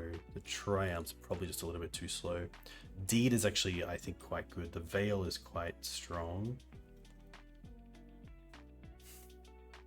Bowmaster can probably come down here. I guess like there is Echo and there is the One Ring, so potentially like I think Ramunap and Insurance might be a bit too slow. Wasteland lock is very real, especially alongside Force. Surgical is typically not that great. I could see like a trim on a Knight. Maybe there's really no need for the Endurance. Surgical is just odd, a little bit tough without Thoughtseize in a sort of combo matchup where you have a bit more control over Thoughtseizing a card and then Surgicaling it instead of waiting for your opponent to discard it or lose it.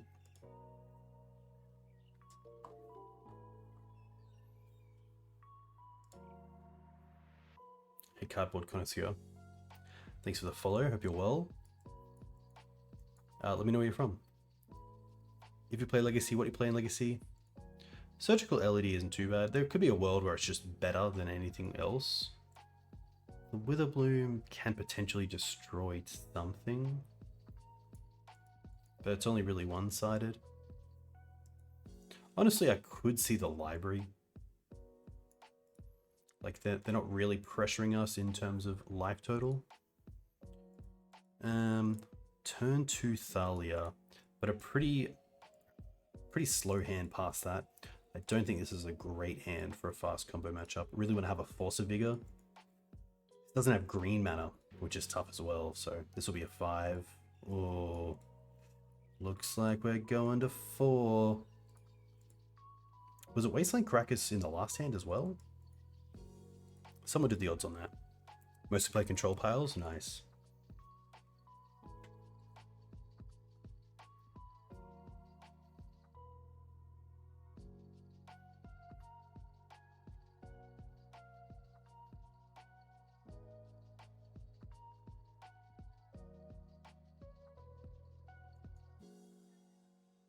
I didn't want to keep the Thalia hand because I really want to have some sort of turn 1 play, whether that's mana acceleration or having a Force. Oh my gosh, no mana. Alright, we're going to 3. Alright, we're keeping this. 1,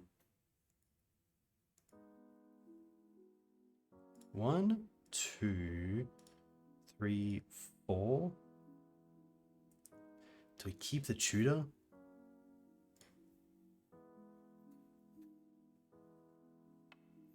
Honestly, it could be this turn 1 Tutor, turn 2 Teague, and just try to see how long that keeps us going. I think we might also lead on the Verdant, as that allows us to get a basic if they go like turn 1 Moon.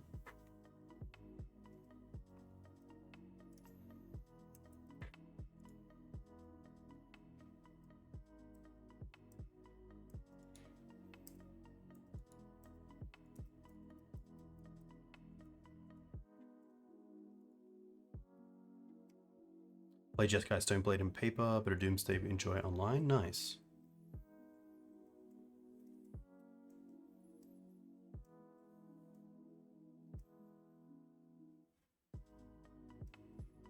Okay. This isn't too bad because we do have Tutor into...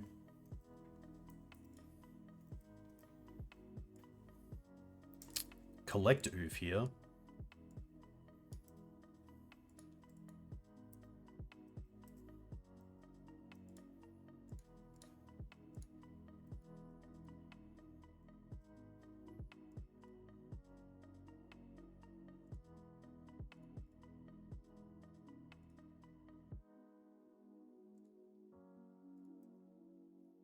Just see how long that keeps us in the game.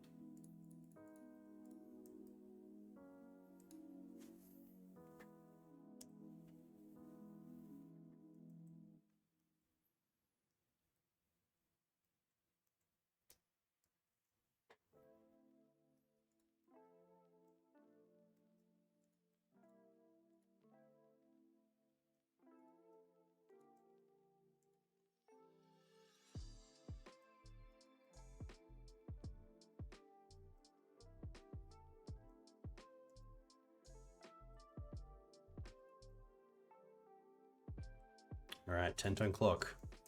Let's go. All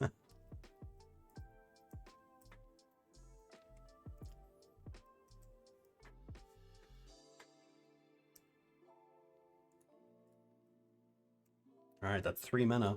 That turns on a lot. That turns on Green Sun's Fatigue. It turns on Night off the top. Turns on, yeah, a lot of things, which is great. Also speeds up the clock a little bit. Ooh, that's nice.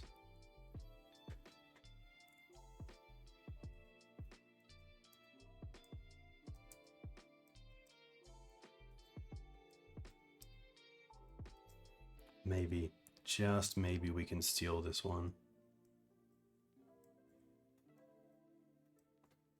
It's definitely a matchup where I want card quality over card quantity. Like, I do think that the 3 was actually a lot better than a lot of the other hands. Now we have a 3-turn clock. Oof, now that's a nice draw.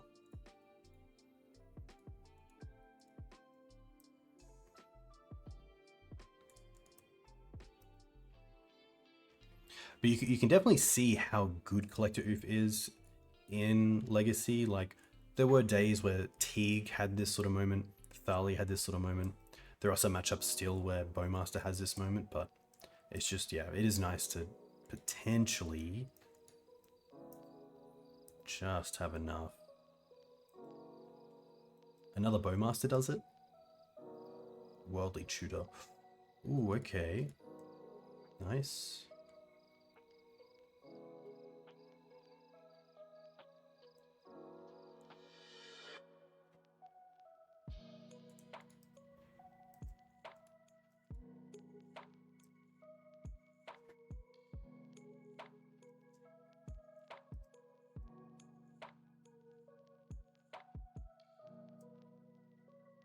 There's a world if they go off.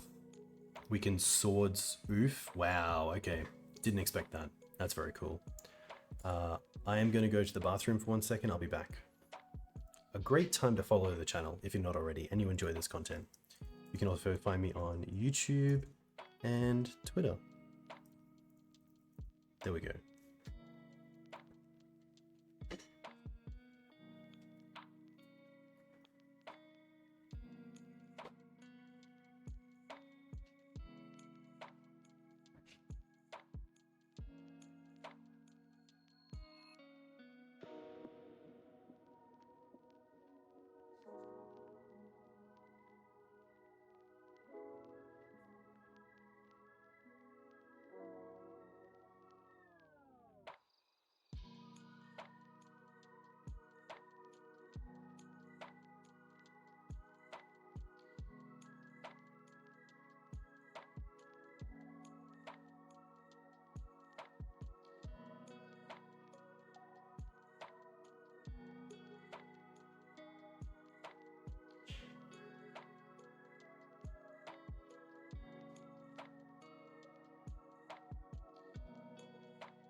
I don't think we're changing anything here.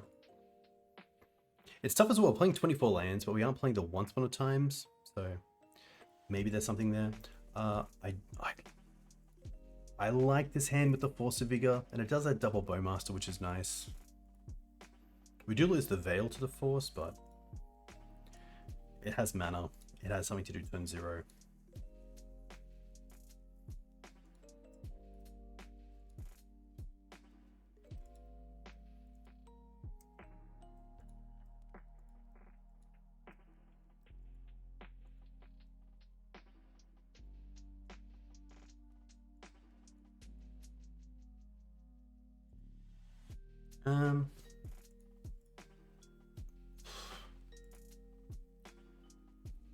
So if they gamble for Echo,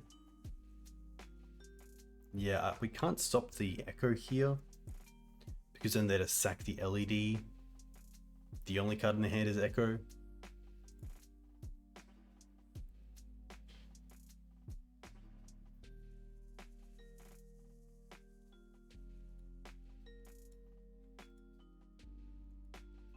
Is there anything we can do? I don't think so. Let me have a quick think.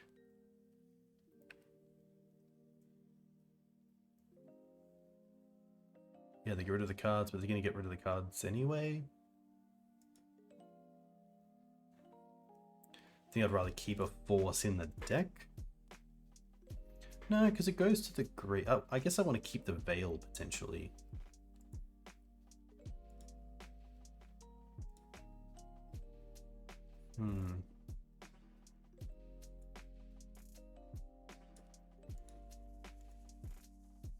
There's a world where they want to like do something with the 2 cards.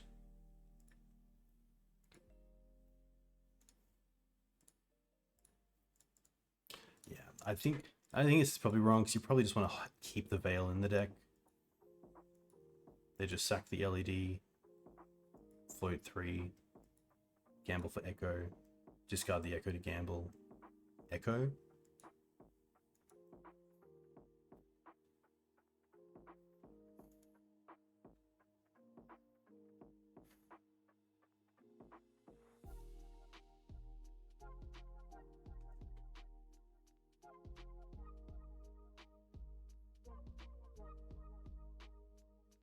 But now they're thinking, which is confusing to me.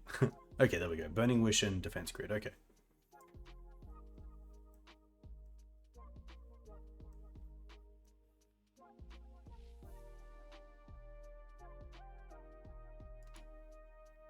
Oh. Maybe yeah, I guess maybe I should have hit the LED with the pedal on the stack. That was probably the right choice.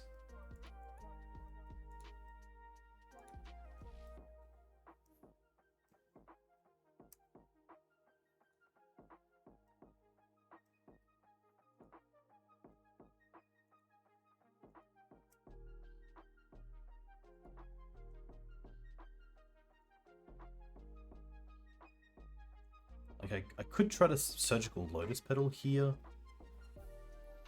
which isn't the worst. Maybe like with the Wasteland as well, potentially it takes them off Middlecraft. They have Empty, Burgy, and Ancient Tomb. They have a Molten Collapse. Okay. Could Surgical the Ritual. The Ritual takes a mana though, which I'm not too afraid of.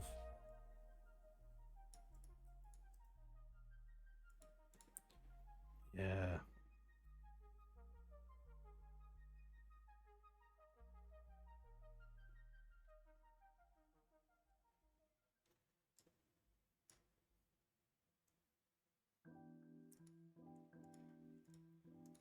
They have a Spirit Guide.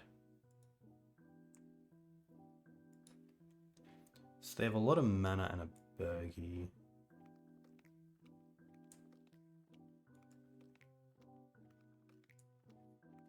And a Gamble.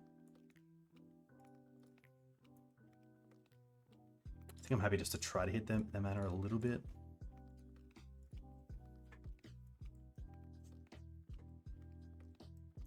I believe the guide is in hand. try to redraw into a force.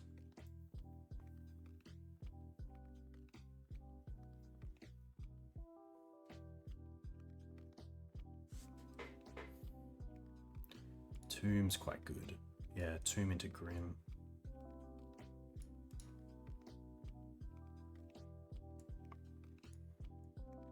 This is like probably another matchup where you want to have those Leyline of the Voids if you are going to play Leyline.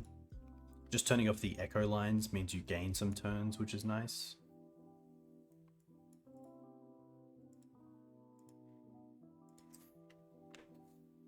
Hey Joe, we did do the thing, which is nice. We also won game 2 of this on a Mulder 3, where it was land, Worldly Tutor, and we went to go and get Collector Ouphe, and from there, our opponent didn't really do a whole lot.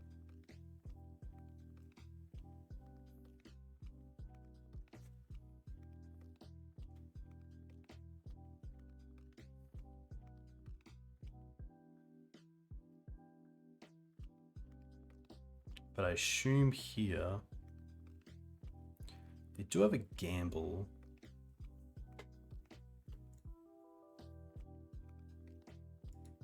Empty. Okay.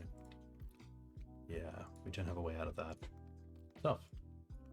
I think fast combo is definitely going to be an issue for this deck, specifically just because no Deafening Silence, no Ley Lines, no Thoughtseize. But I haven't seen too much mono red online. All right, here we go.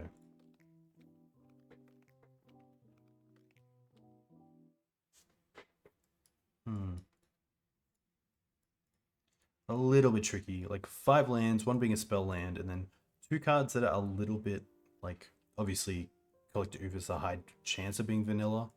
I do like on the draw just having a bit more of a plan of what to do, especially with turn 1 mana acceleration. Yeah. This can definitely happen. It's happened a lot tonight, which I didn't really expect. We'll keep this. Bottom Savannah and Knight. And then we still have 3 mana. And then 2 pretty good 3-drops to try to churn into.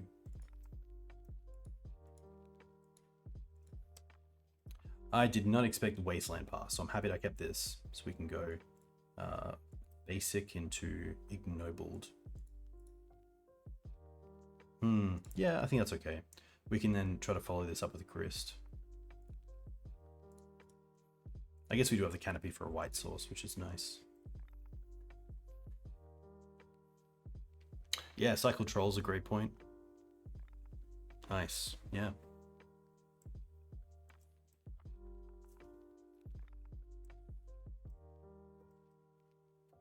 Which honestly, if they want to... Okay, Bowmaster's pretty good. Now we're probably going to get Wastelanded off one of these lands, so mana acceleration here would be quite good. Ooze isn't the worst. I think Grist is a little bit more important.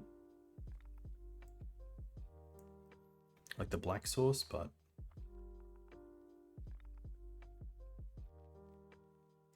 Yeah, I don't mind playing the Canopy here to try to get that hit by the Wasteland.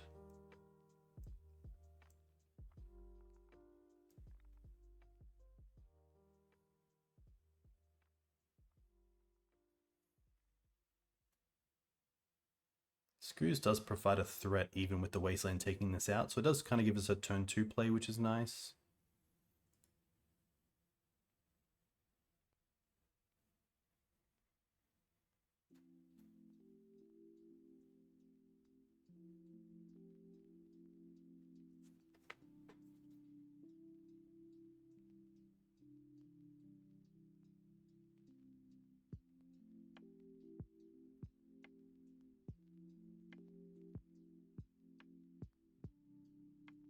Okay. Yeah, potentially thinking about Daze, or do I want to swords, like, I'm a deck with most likely main deck removal like Fatal Push. Do I try to find that removal for the Ooze, and then keep the Force or Daze for an actual threat I can't really deal with? I like the double attack. Because now it just, like, if they have a Bowmaster, it obviously kills the Ooze.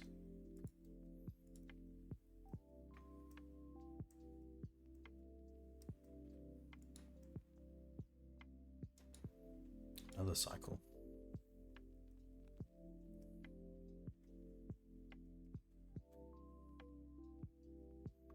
Animate Dead's pretty good. Ooh. We will try this.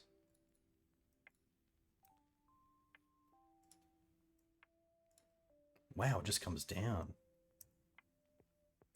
Didn't expect that.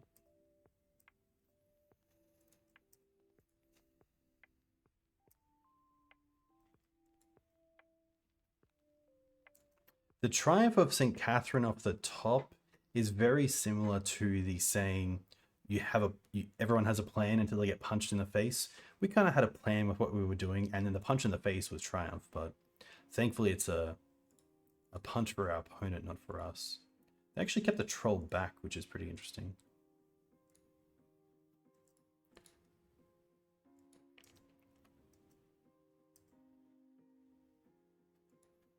Okay.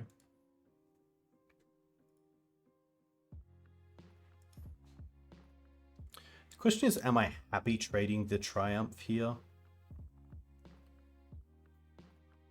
There isn't really a line where I could fetch for Dryad Arbor, play the Grist, and then tick down, because they have the Wasteland to deal with the Dryad Arbor. I don't mind the trade. Gaining 5 as well is pretty relevant here. If you truly love something, you gotta let it go. Fantastic. That's a fantastic statement in this position. Yeah, I think we will. It's pretty much a 2-for-1. I guess they got a card off the troll in the land, so...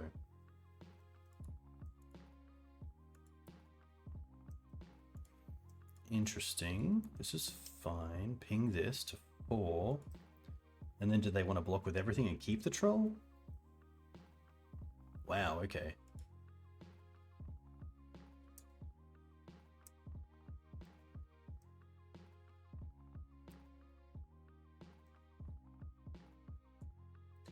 When Triumph of St. Katherine is put into your graveyard from the battlefield, exile it. I could also eat it here, which is relevant.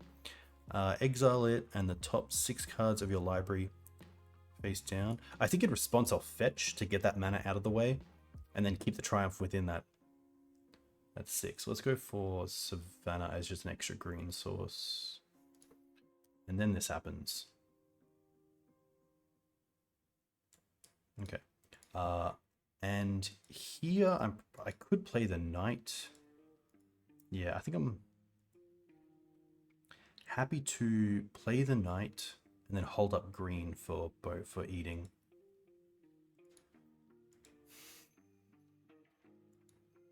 Especially to play around Wasteland a little bit when they have most likely days in their deck.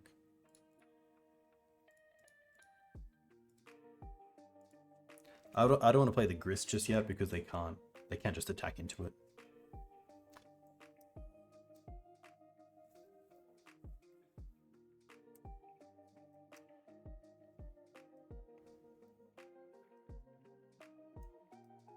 We also have Canopy draw on their turn to try to Miracle, which is kind of cool.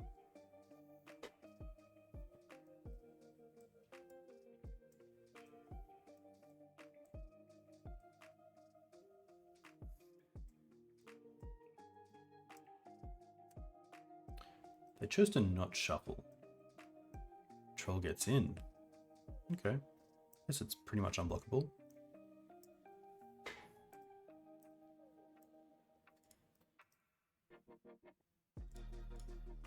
Pretty happy just to grow the Ooze, lose a life, gain a life.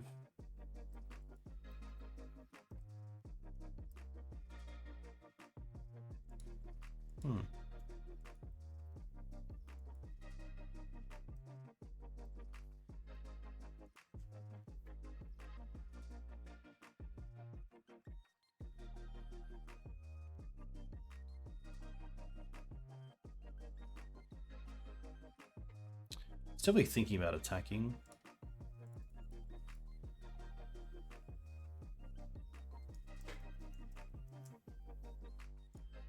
I kind of like just Hierarch, draw a card, Ooze.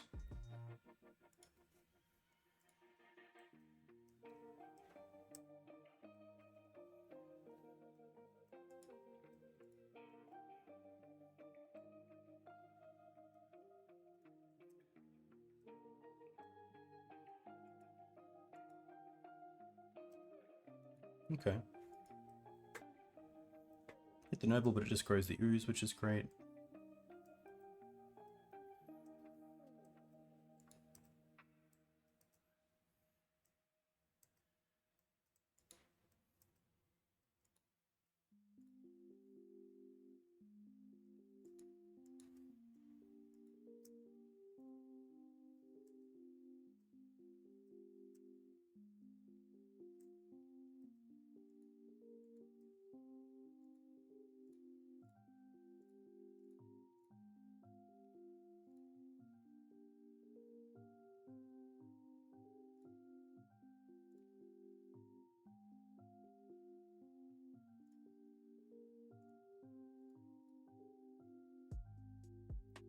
Lose a life, gain a life.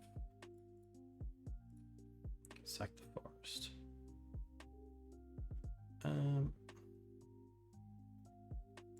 We do lose the Saint there, but I think that's fine.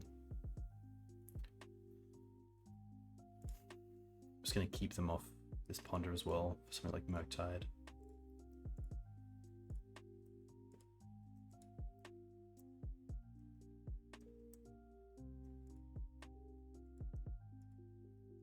Wow, it's actually pretty cool. Because it gives me some options around Outland Liberator.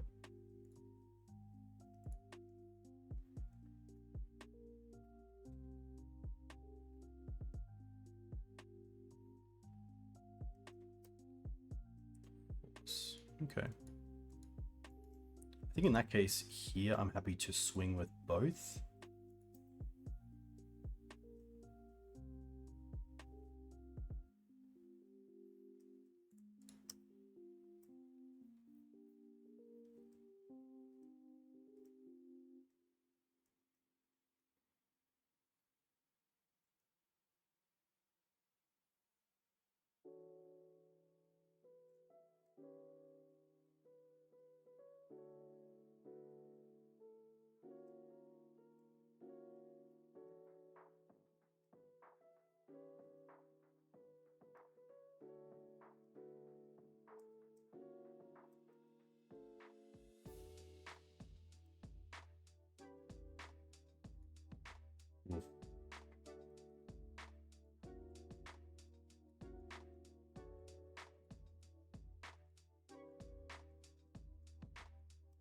I guess here we sack the Knight. The Ooze is just a little bit better.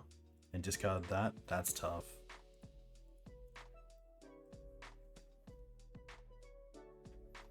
Maybe, yeah, maybe like one turn too aggressive.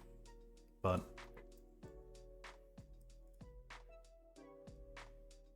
here we are. I was gonna say, Bowmasters is kind of cool. But then they have to block as well.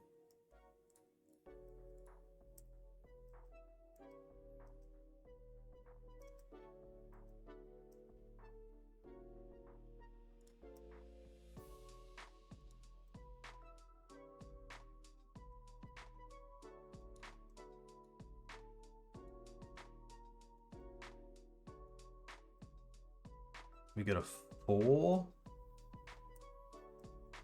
but then die.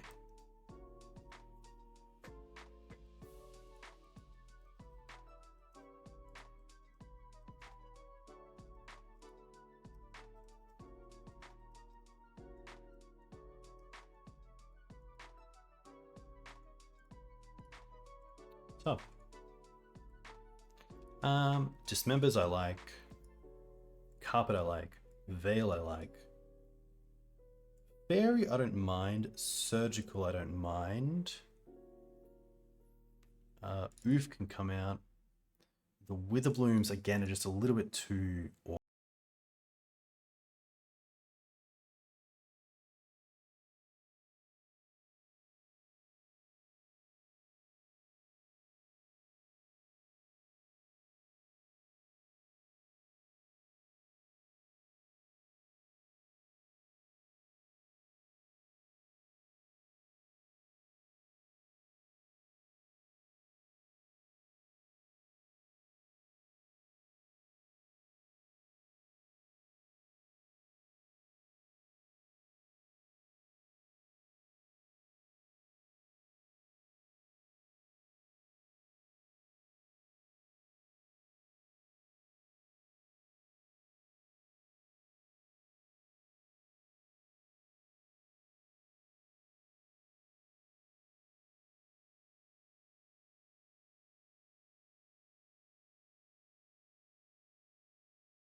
I'm having a pretty good think.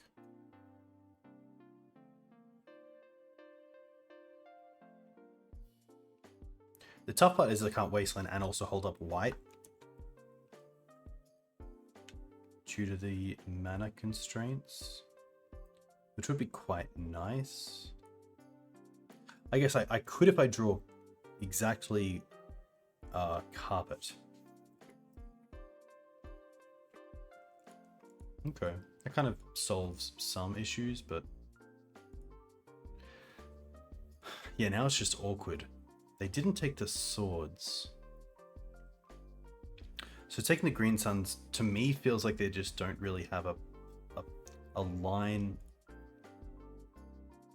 in place. I don't mind just getting the Knight into play if I can. And go from there.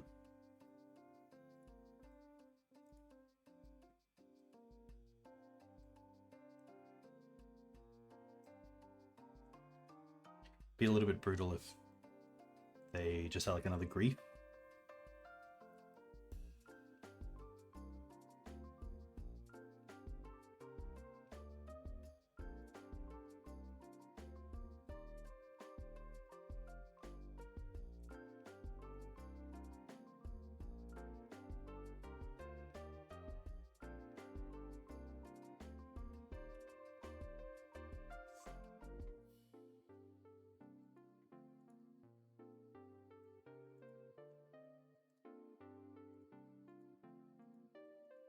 Okay, nothing too bad. They do have a force, so hopefully we can force. They force the swords, and then we just Karakas this.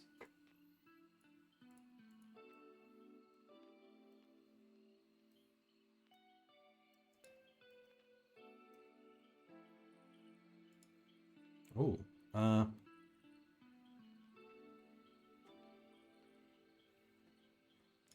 yeah, I don't mind this.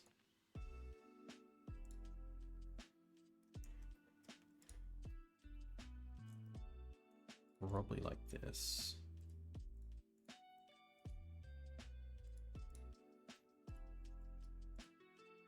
Oh. It's kind of cool.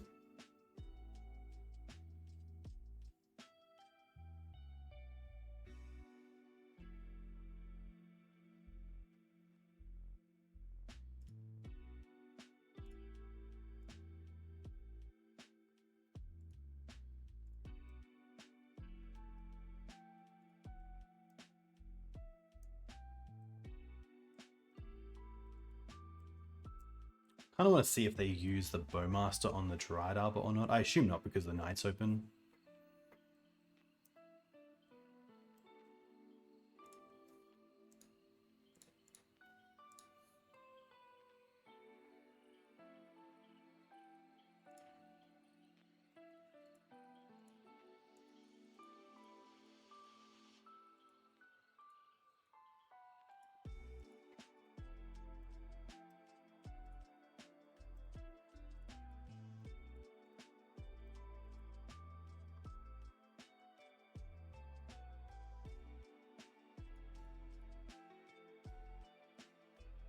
Chose to not shuffle.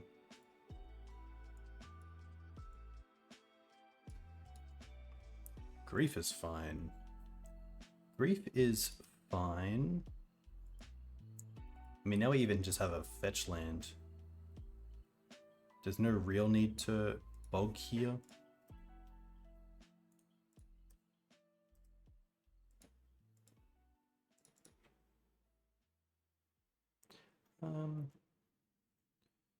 I might just get another Bayou here. It's both another green source and another black source, which is nice.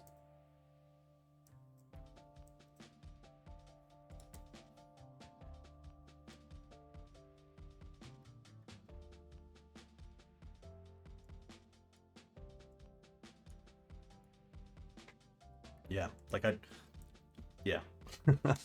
We didn't really have a great hand against their reanimation plan, but it also just worked out really well. Especially with Triumph, I guess.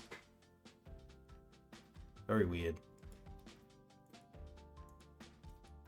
Yeah, Triumph definitely performed there, which was nice. I think I'm just going to run this back. It would be nice to have something like Fairy or Surgical in the opener on the draw, but we did see just then that it's doable without them. This hand seems okay. It's a little light on mana, but we're on the draw, so I'm happy to keep it and see if we can draw into hopefully a fetch land to lead on.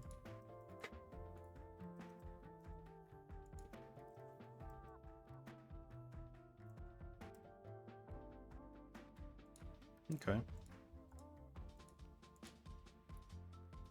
So there's a little bit of hesitation here to play the Savannah because of Wasteland.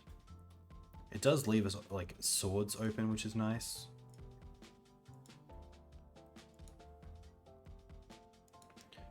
But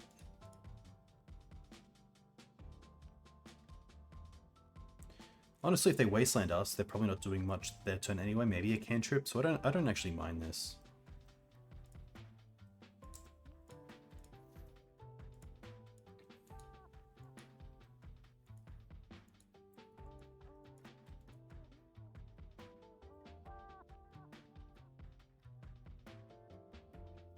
Yeah, it's always a little bit tricky when that's kind of a half and half deck, where it does have a pretty fair plan as well, with things like the Bowmasters, the Griefs.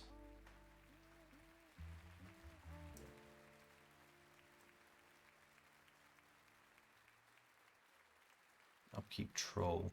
Okay.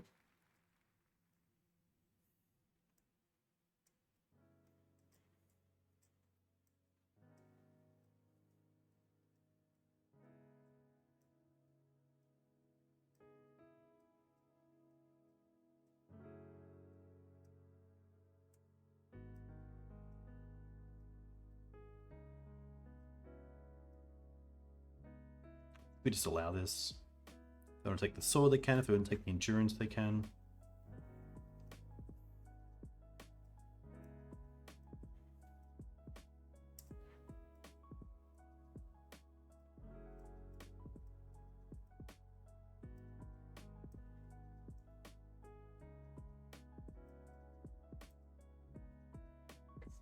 I think just because of this stage, I'm happy just to swords this.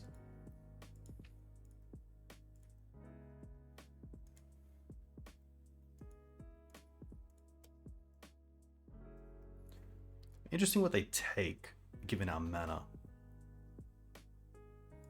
Grist. Okay. I think just because of that Worldly Tutor, I am going to get Fairy Macabre here just to give me some clearance. Then we can play the Forest for turn. Just make sure they can't get the Grist into play. Or the Troll to some extent. Doesn't mean we can't draw into a fetch land, but that's okay.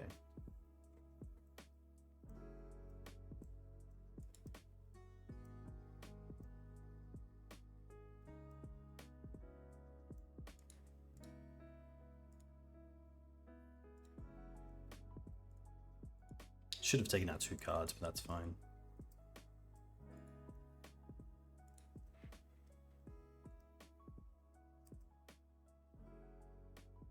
Fetch land's perfect.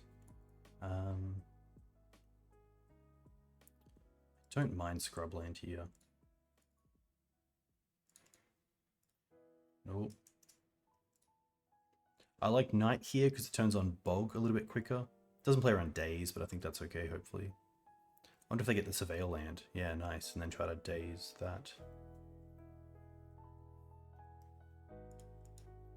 Put a card on top.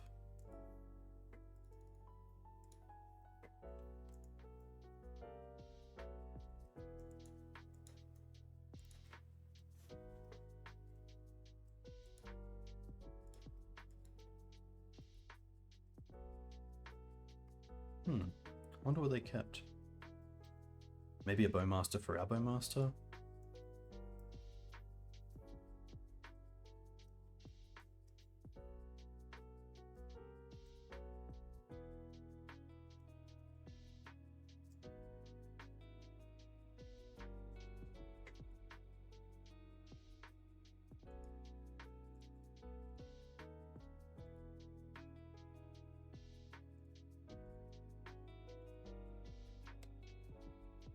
Okay.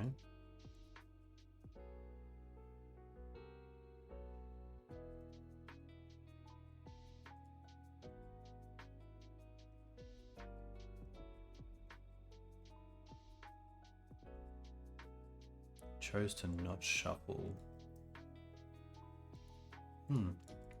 I think here we're just going to try to find a black source of Ignoble Hierarch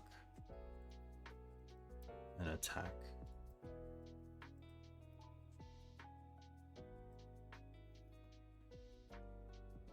Now it's up to them if they have a Bowmaster, if they want to take out our black source or our Bowmaster.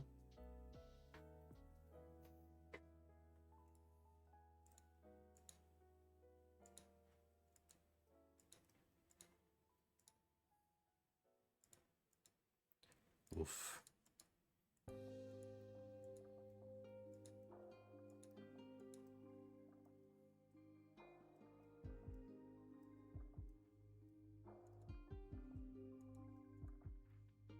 Daze, Grief, Swamp, and Animate Dead.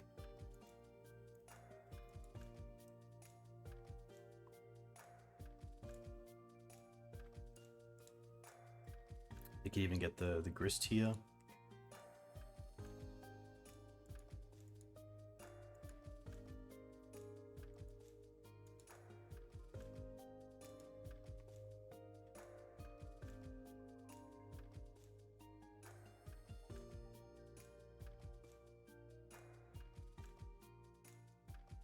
Go for the 9.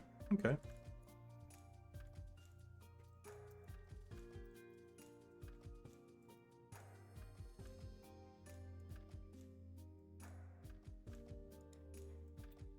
Interesting.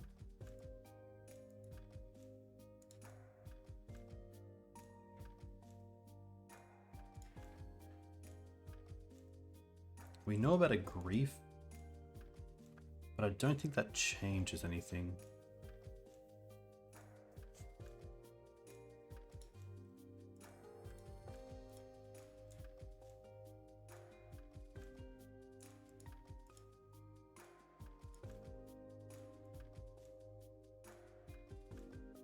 Ah.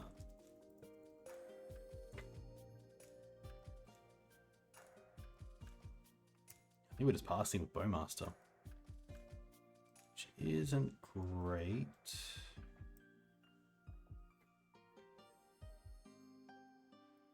Is Ramunap better to have on the field or Bowmaster? Like with 4 mana, they're probably just casting the Grief. So I think potentially just having Ramunap get a land. Oh, we do know about Daze, I think, as well, so okay. This allows us to get Dryad Arbor.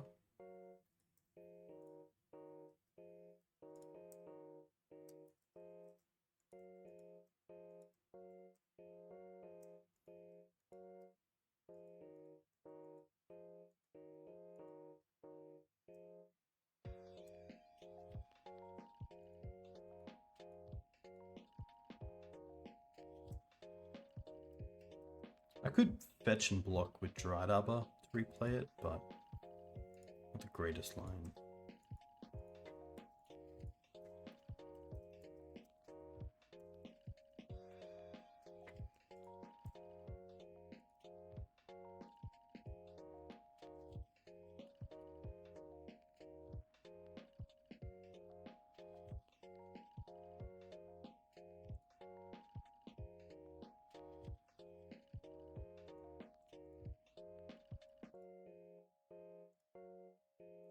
Yeah, I don't think we have anything. Tough.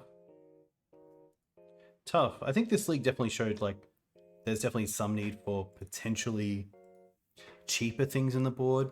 Like, Ataki is nice, but we do have a lot of good plays on turn 2. Witherblooms could definitely be pendings.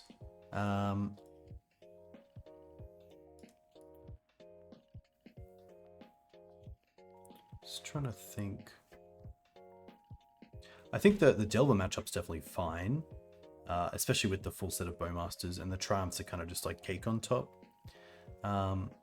Serenity as well. I think, like, I kind of feel right now you got to have free spells against the Artifact or Enchantment decks. You can't wait till even on the draw turn 3 to play Kataki, or just like, I feel like the deck already has a lot of really good turn 2, turn 3 plays that it's your turn 0 to 1 that you really want to sideboard for to stay alive especially in the post-sideboard games where your opponent's probably also bringing in more creature hate. So fighting it on a creature axis, it's really nice to mix things up, like with Pernicious Deed or with Veil of Summer. They're really cool to see in the board. It's also nice to split things like Pheromone Carbon, Surgical. They both have their strengths and weaknesses.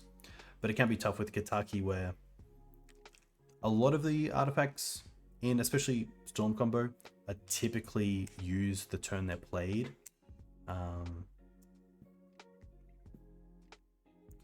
And just like maybe like an 8-cast deck, if your opponent already has the spells out, maybe they've used them for like a Kappa Cannoneer that once in play, you know, Kataki doesn't do too much against.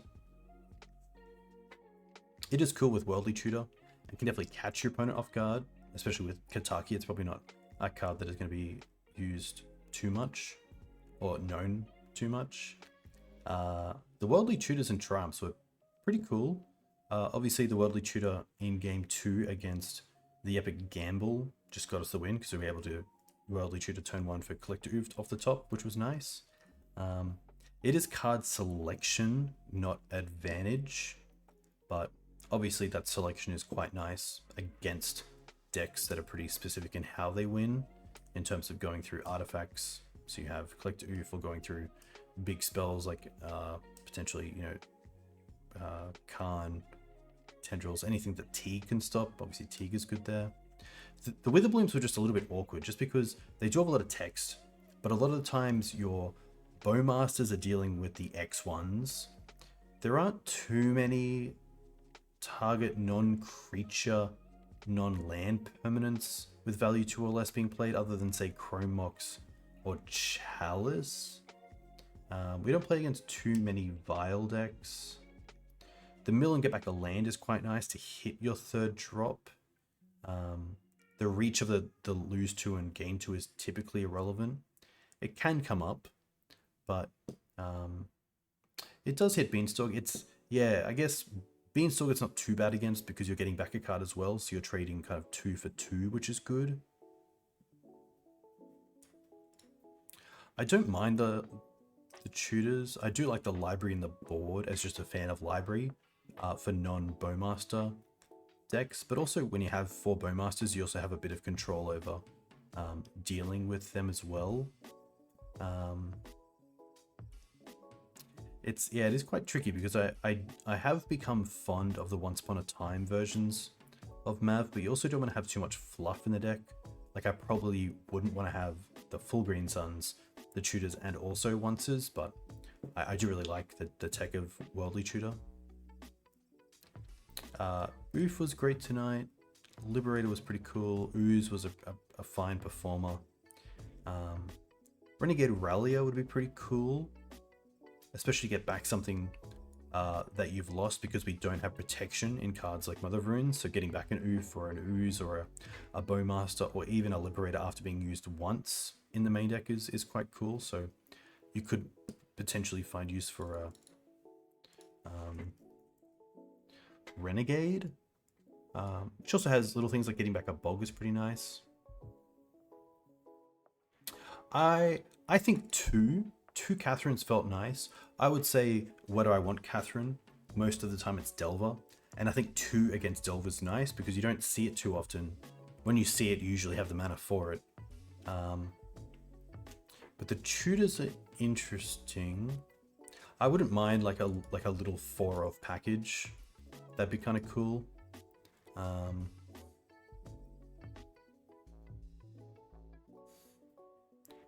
The Bojuka Bog was just a little bit tough without, of course, Crop or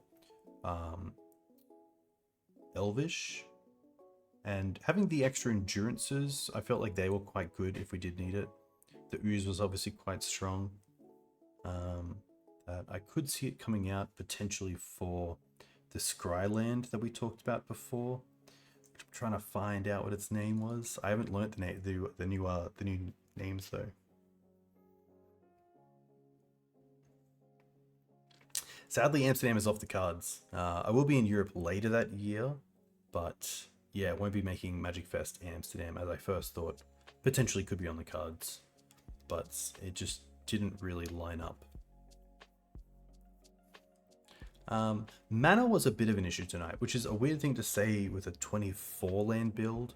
And these green sources was a tough one, but I feel like the deck has more than enough with the full 8 fetch lands, the basic forest, 2 Savannah, 2 Bayou, and 2 draw lands. You could go down on these, especially the white one, just because we do have plains as a very safe white source, and then also Karakas. And then potentially the Surveil land over the bog, which we'll find. Here we go. Surveil lands. Underground.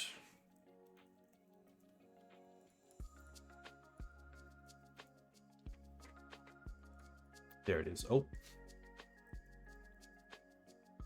I think in a Abzan list, you can also very easily run a single copy of Fiend Artisan, which allows you over 2 turns to green suns for a non-green creature, which I think is pretty cool.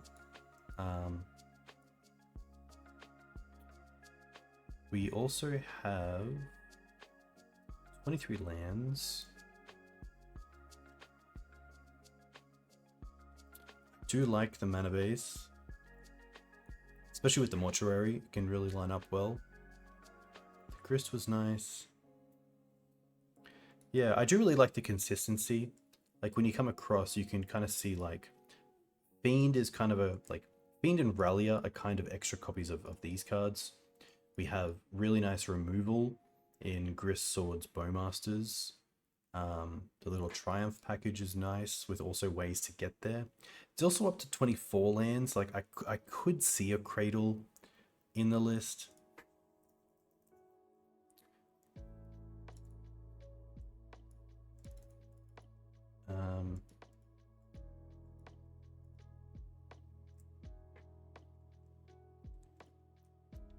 The Dismembers were pretty nice. I really like the Dismembers because it deals with Magus of the Moon. And I think having the Dismembers and also the Force of Vigors means there's less need for the basic Swamp in the list, which was also a little bit tough with the Bojuka Bog in the list as well as a second Soul Black source.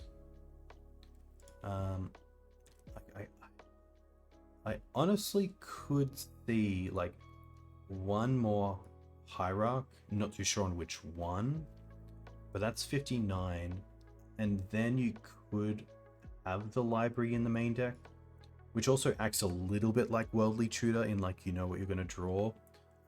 You do have the Bowmasters to get rid of Bowmasters, which is really nice. You have the Surveil land in here, which works out with the Sylvan Library as well, which is kind of cool. I think you could take out the... It's tough because like Deed's obviously a very cool card, but for a lot of the small creature decks, you have Bowmaster and Plague Engineer post board.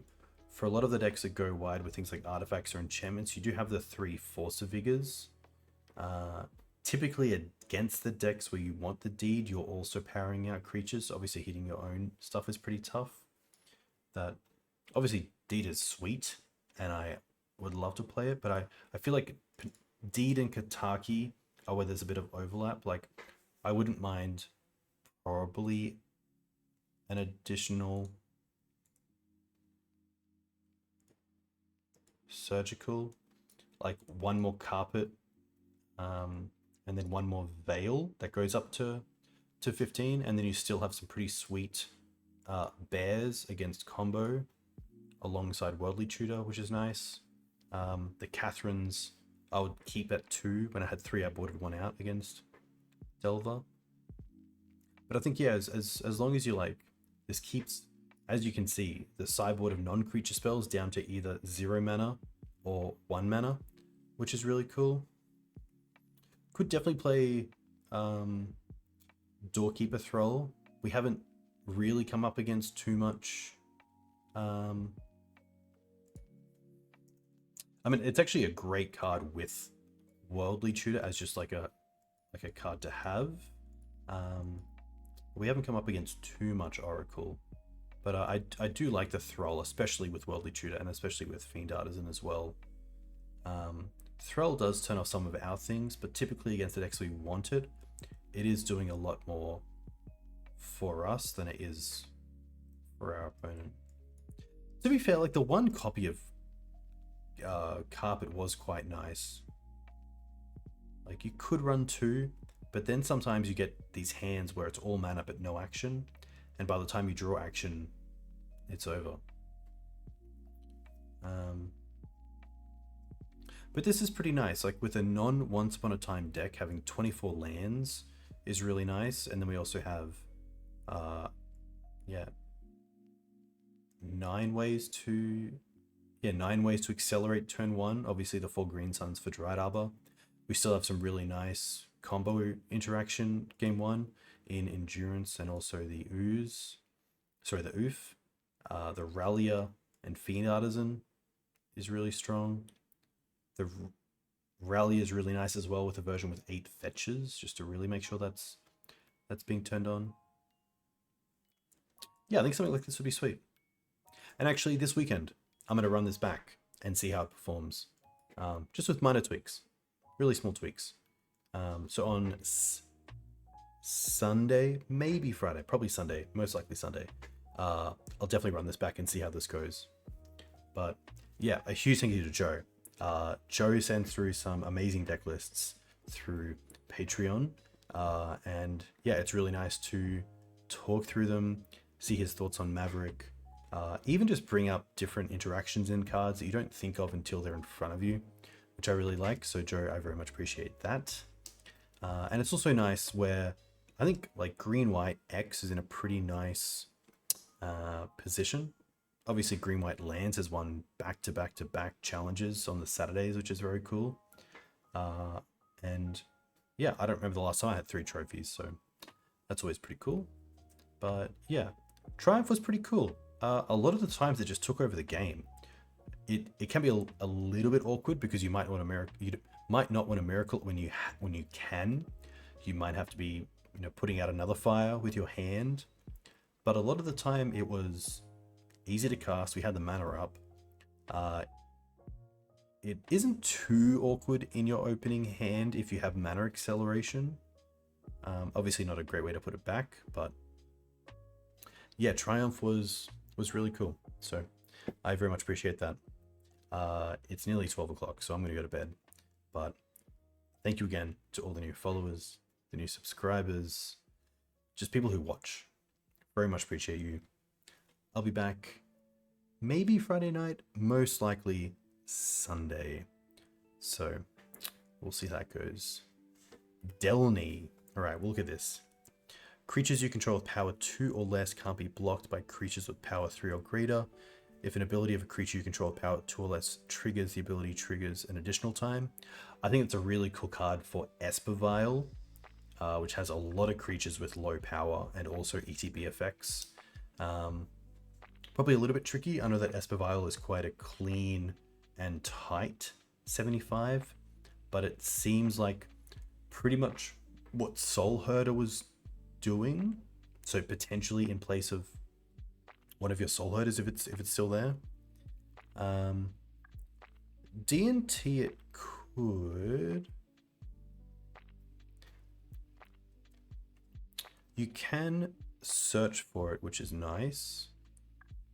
It is legendary. It doesn't do a whole lot on its own. But you can say that about a few cards. I'd love to see Akoleth try it out. I know he's trying out the new equipment that when it comes into play, you get back like a 3 CMC or less creature from the graveyard to the battlefield, which is really cool. Not just because it uses the graveyard as a resource, but also it's an equipment that doesn't really care if Stoneforge sticks around or not, which is really nice. But yeah, I hope to see it. Cool. Thank you again. Thank you, Joe. Too kind. I'm going to see who's streaming and send you over their way. But yeah, until then, I'll catch you next time. It looks like Tagores is playing some Living End post ban, which is sweet. So you're welcome. Big thank you once again. Catch you next time. See you, Saito. You definitely deserve a call out. Farewell.